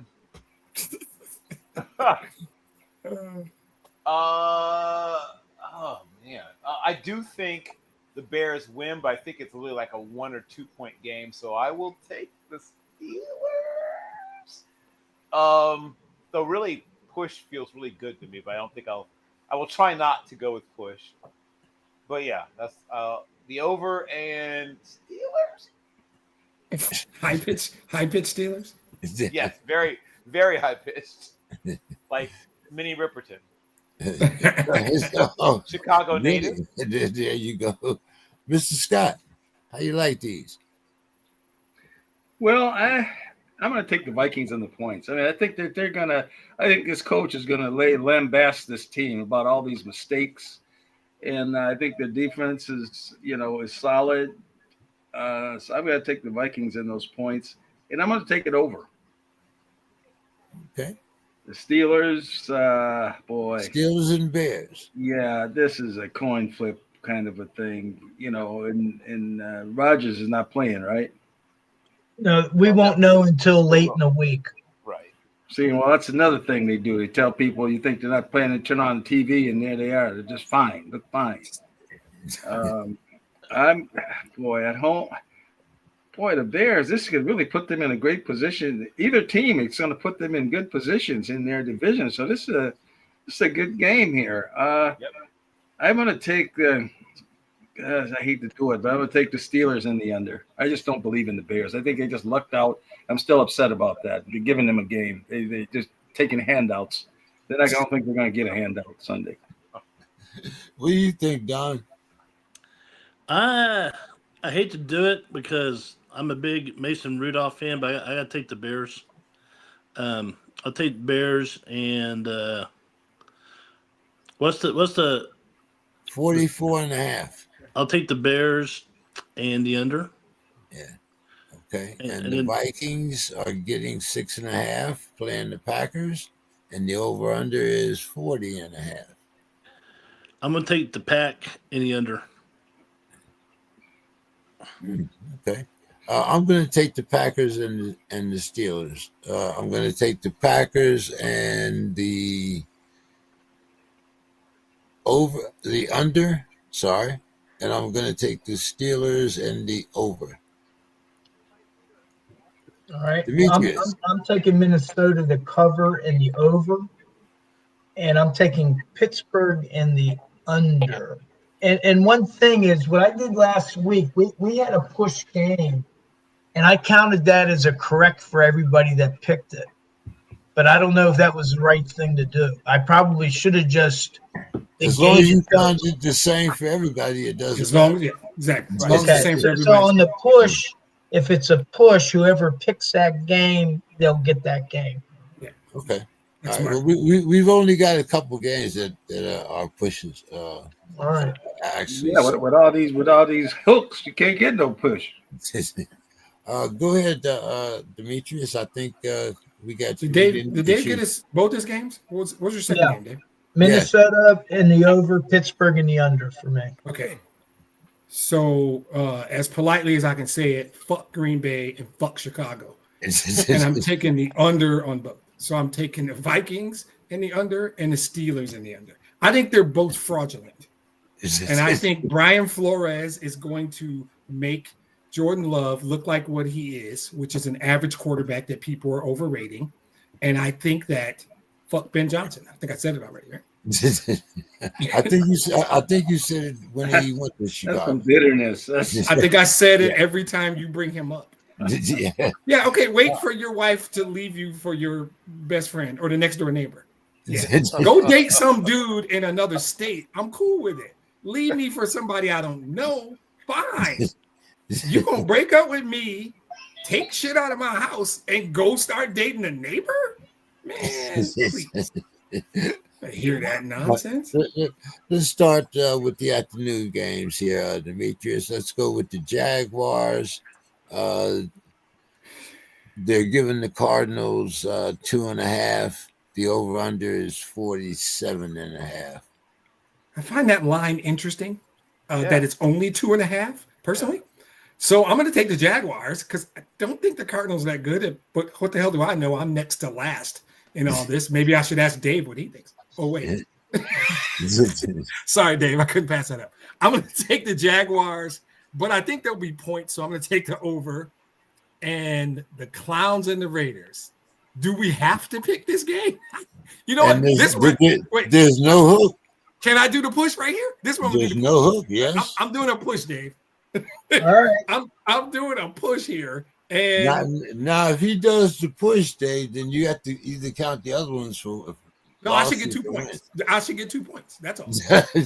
Give me 2 points. I need to catch up. I'll give you 2 points. Yeah, I like that idea. And I'm going to, what's that? 36.5. That's telling. Oh my God. That makes me want to try the over, but I think they both suck, so I'm still going under. You're not going to get me with the banana in the tailpipe. I'm taking the under. Okay. Dave. I'm going to take Jacksonville in the under and Cleveland in the over. So just to clarify on the pushes, if you pick a push, you get 2 points. If you get it right, you get 0 if you get it wrong. Obviously, yeah. Okay. And then whoever you pick, it's a straight up pick. So if you pick the winner, you get 1. If you pick the loser, you get 0. That's fair. Okay. Yeah. Yeah. Long as it's the same for everybody, it's all right. Yep. Who did I leave off with? You, Dave? Me. You Don? led with Demetrius. Oh, okay. Then it's on you then, Don. Yeah, I go Jacksonville in the under. Okay. And what's else? I'll go Cleveland in the under as well. Geno Smith or Shador Sanders. Yeah. But maybe they'll give him some first team snaps. I might watch that game. Just I got shit else to do. I think Shador. I think Shador will be okay. It can't be worse, right? Well, let's see. It could be Deshaun Jackson. I mean, Deshaun Watson. Yeah, it could be worse. Let's see. Last week in his debut, he was 4 for 16. It's terrible. For 47 yards. And 1 interception and 2 sacks. He didn't take first team reps last week. That's critical. Taking first team reps is a big deal. That's criminal coaching if he was the backup. Exactly. To me, I think it's a big difference when you take first team reps all week. Yeah. Okay. In football, we used to have an adage that your greatest improvement you'll see all year is from your first game to your second game. Yeah. Statistically. Yeah. So I think he's going to be much better this week because he's prepared. You know, he's not going to be shocked. Okay. Yep. So are you taking the push? Are you taking the clown straight up? Yeah, I'm thinking to Cleveland, right? Yeah. Okay. Yeah. I've done it once. I can't do it twice. I'm taking the Raiders. I'm sorry. You can't make those words come out of your mouth. No, not that one. And I'm going to take the under, and I'm going to take. I don't know, Brissett. You know, I'm going to take Brissett in the under. I'm going to take the Cards. I think that puts it on you, Mr. Scott. Yeah, I guess I have. Jags seem like they. that's. I mean, I don't like the AFC that much, but they look pretty good. Cards are so there's no more World's Tallest Midget. That Nope. seems to be history No, now. that's gone. That's gone. Okay, so I'll take the Jags and the under. And boy, yeah, I'm going to take the Raiders have been pretty disappointing. They are at home and Shador. This is a watch game. I'm going to have to try to fire up my deal and watch that game. I'm going to take the Browns. I still think Stefanski is a good coach, even though he's probably going to get run out of town. I'm going to take the Browns and I'm going to take it over 36.5. Okay. Bill. Let's see. What's the point spread again on Ravens Browns? I mean Raiders Browns. 30. It's 3. No hook, and the over under is 40. 36.5. Yeah. Okay. I'll take the over also, but and so the Raiders are getting 3 or giving 3? No, they're giving the Browns 3. It's the Browns plus 3. Oh. Home field advantage. Yeah, right. They're saying that they think it's a pick'em game. Yeah, And they're right. It is. But I will take. I think the Raiders, rally. This may be their last win of the year. Enjoy it, Raiders fans. But yeah, I think the Raiders come out of this with, what the heck, a glorious 4-point victory. 20-16 or whatever. And the over under is 36.5, right? right. So yeah, I guess if it's 20-16, that's 36. That's the under. So you lose by the hook. Yeah, well, right. I think that the Raiders come out with they cover the number. Okay. They covered it. Are you taking? You're not taking the push like Demetrius? I toyed with it. I love pushing, but I'm going to take the Raiders to cover 20-16. Okay. And what about the Jags and the Cards? Did you pick that one? 44.5 is the over under on that one, right? 47. 47. 47. Oh, shoot. And they're playing this in Jacksonville? No, they're playing it in Arizona. In Arizona. So it's kind of ideal conditions. But only 2.5. That does feel weird. I'll take Jacksonville and I'll take the under. Okay. Dave, did you get those? Jacksonville in the under, Cleveland in the over. Okay. Actually, Dave? no. I think I took the under on both because it's 36.5, right? I had Right. you Jacksonville in the under and Raiders in the under. Yeah. Okay. Just making sure. Okay. Yeah. Dave, we got the Eagles. They're giving Jerry's guys 3.5, and the over/under is 49.5. Well, Dallas's offense, they didn't go last week. They didn't get over 50.5 points. They had like 49, but they got Pickens and CeeDee Lamb. I think that they sat out their first series, but they showed they can score. So I'm going to take Dallas in the over. Okay. And then you have the Falcons. They are actually getting 1.5 from the Aints, and the over/under is 39.5. What a stinker of a game. Yeah, it used to be a rivalry too. It used to be, years past, but Yeah, it used to be when they had Drew Brees.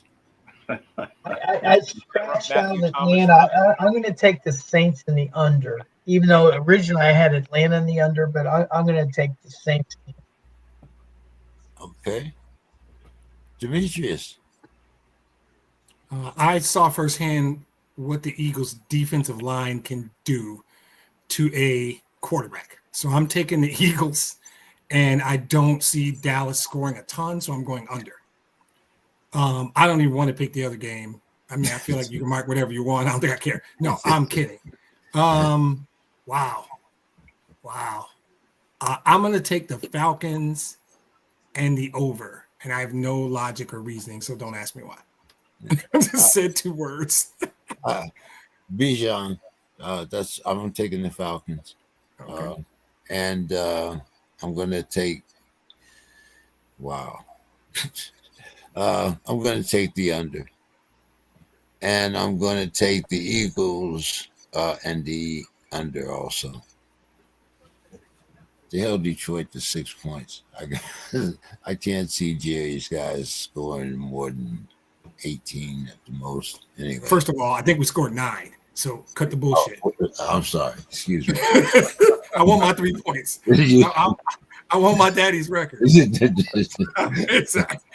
Don, who you got here, Don?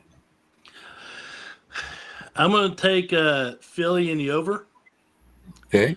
I'm going to take Atlanta in the under. All right. Mr. Scott.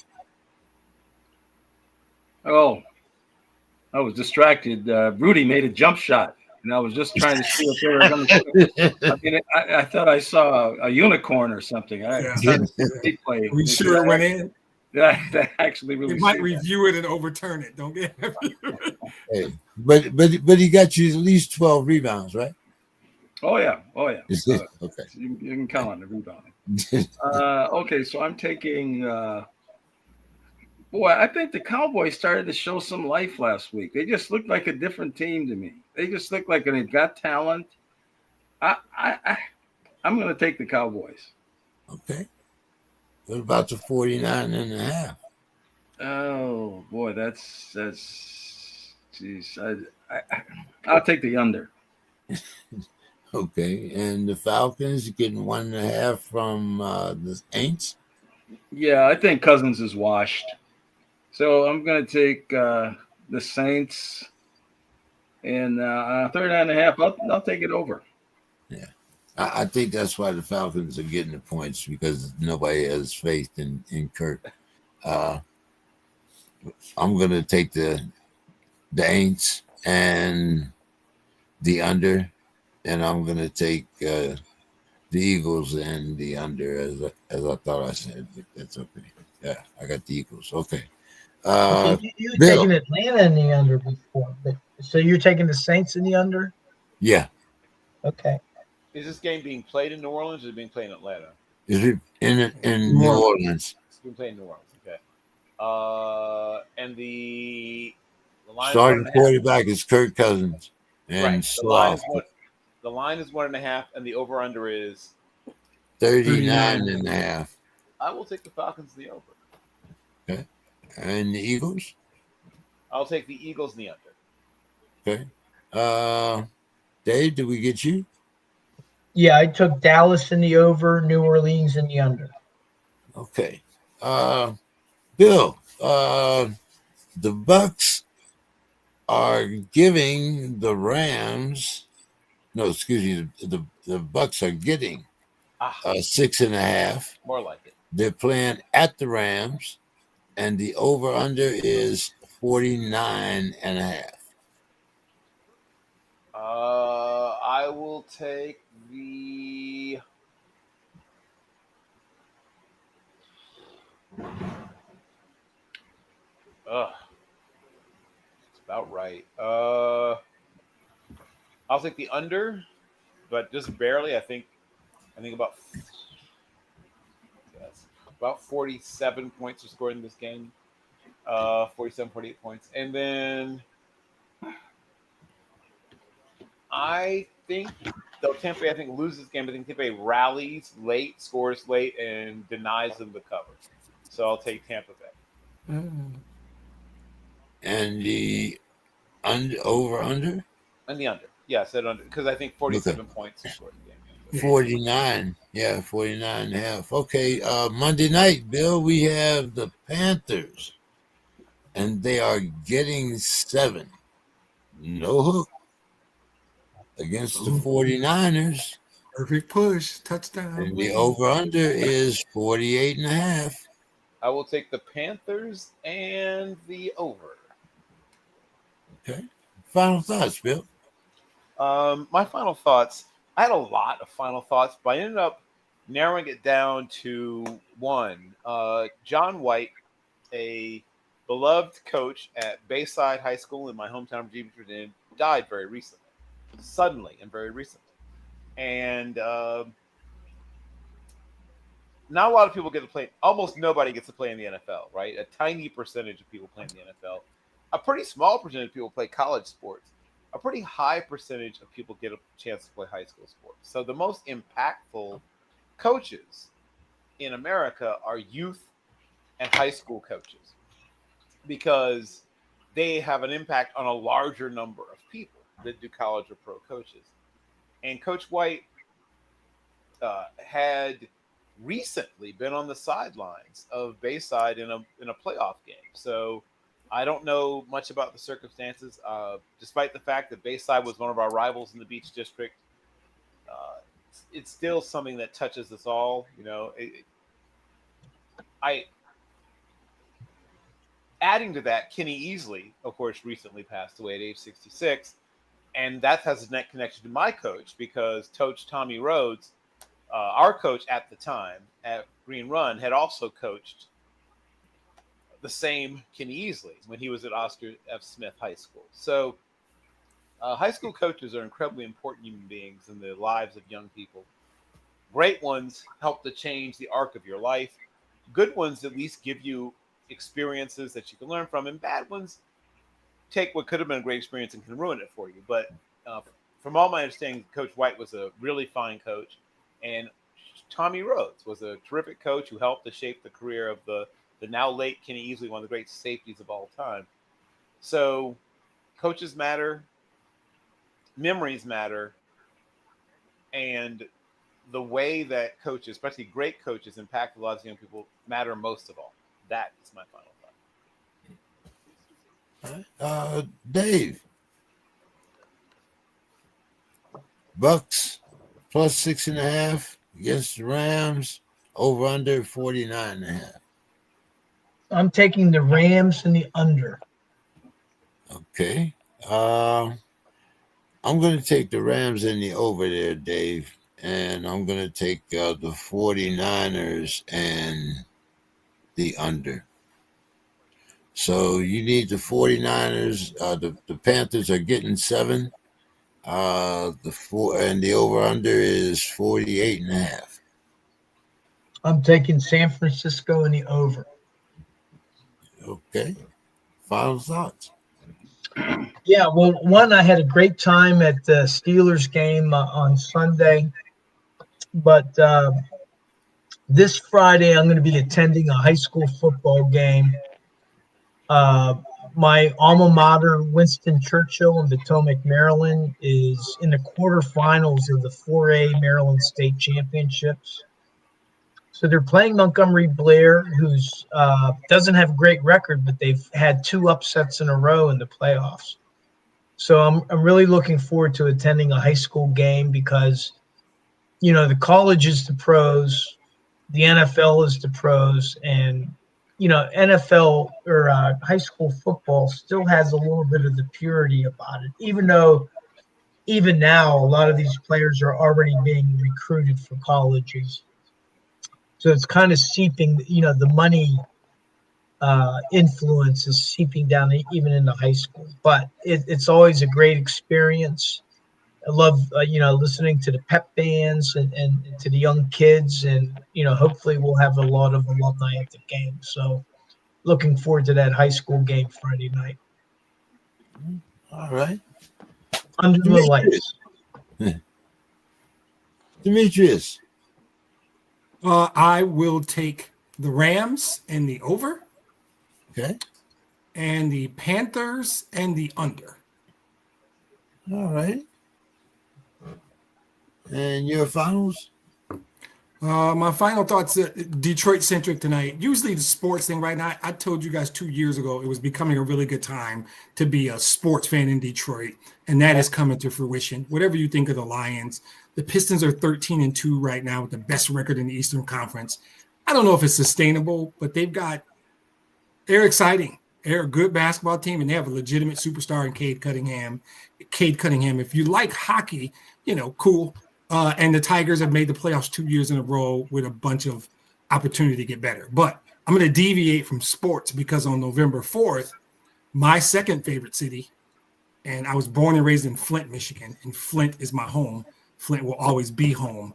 And I will talk about Detroit teams because we won't have no teams in Flint, right? But Flint is home, and it will always be home. But Detroit on November 4th elected their first female mayor. Her name is Mary Sheffield, and she has been on the city council for a decade. She has been the president of the city council for 3 or 4 years now. And she is, and this is all my opinion, you guys don't know who she is or anything about her record. I'm not asking you to, I don't think you guys need to give a shit, quite frankly. She is borderline brilliant. And I believe my second favorite city, not believe, the data shows, has been experiencing a renaissance. Detroit has been coming back.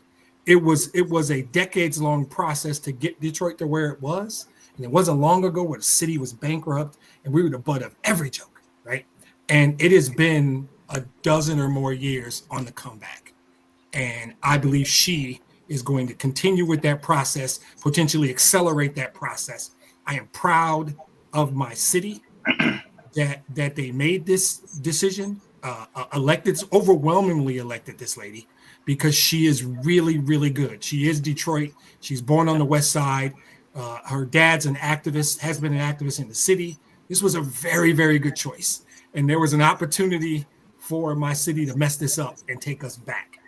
And I was slightly worried, and I had no reason to be because she was overwhelmingly elected, one of the biggest margins of victory ever. And she's the first female mayor of Detroit, and I am proud of that.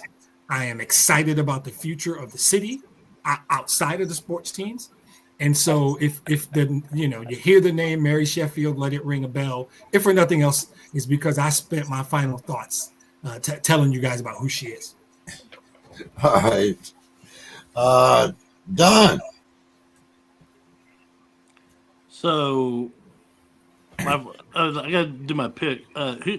We got the Bucks getting 6.5 against the Rams, and the over/under is 49.5. I'm gonna go Rams in the under. Okay, and we got the Panthers getting 7, just 7, no hook, playing the 49ers, and the over/under is 48.5. Ooh, I think Brock Purdy's back too. You know what? I'm gonna go. I'll go 49ers in the under. All right. Final thoughts? Final thoughts. So,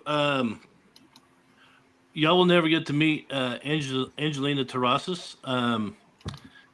Angelina Terrazas was one of our star softball players, and she was a senior, had a scholarship. Last year in the district opener, she pitched, struck out 14, and she was experiencing some pain. And so that pain got worse, went to the doctor. Long story short, she was diagnosed with stage 3 ovarian cancer. And she's pitching a complete game, strikes out 14, and she's in immense pain, right? So she underwent some treatment, surgeries. They thought they got it, but then it came back with the vengeance this summer. And sadly, we buried Angelina yesterday. So my prayers go out to the Terrazas family. She was a great kid, loved by her teammates, her coaches, her church. Very, very touching. The school she signed with, full scholarship, is called the University of Cumberland, which is in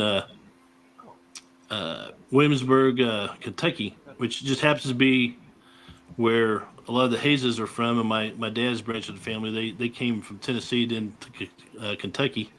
Got some cemeteries up there full of Hayeses, but very sad, very sad. The team sent a video. It was just in mourning, but so Godspeed, Angelina Terrazas. We'll see you again one day. Oh man, very, very sad story there, Don. We appreciate it though.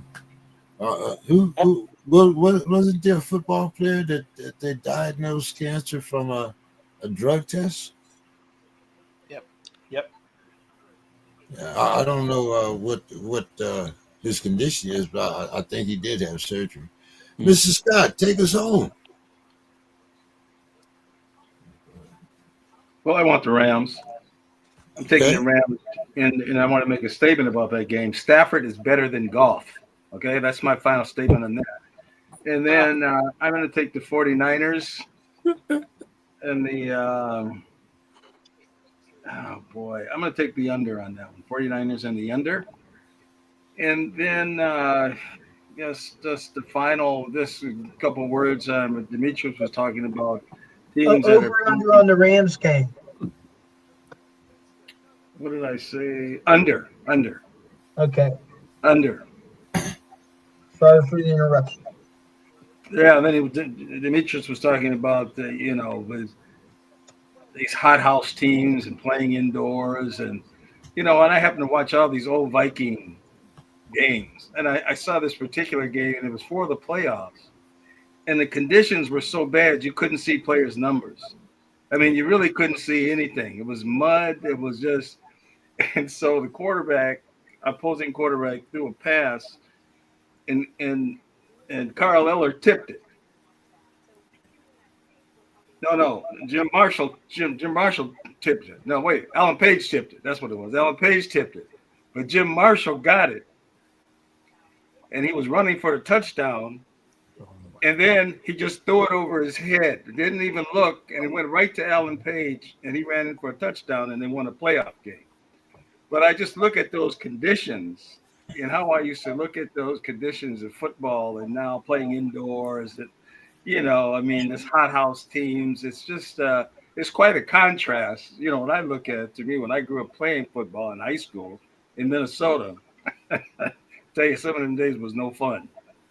So that's just my final word. I guess I always have to get a plug in for Jim Marshall, who passed away, and he should be in the Hall of Fame. And I hope one day, maybe for his family, that they'll do it. Yeah. Well, guys, another evening of sports, and I look forward to talking to everybody next week. And we do have a game tomorrow, the Bills and the Texans. So, we might talk a lot of trash, but we'll be in front of the TV watching it. So, All right. So, Stafford is better than Goff. Stafford is better than Goff. I'll just continue to say that. And let me ask you a question. Sayonara. Have you ever heard me say Goff was better than Stafford? Because you're right. It's an odd ass thing to say. I know that. Have you guys ever heard me say Jared Goff was better than Matthew Stafford? Because I know I've never said it. While I do love Jared Goff and he's good for my team, and both of them are better than Aaron Rodgers. Anyway, I don't disagree with that. Yeah, that's a weird way to go out, but okay. Have a good one, fellas. We'll see you guys. So you got Thanksgiving's next week. Enjoy. Yeah. Yep. Talk to you all Wednesday night. All right.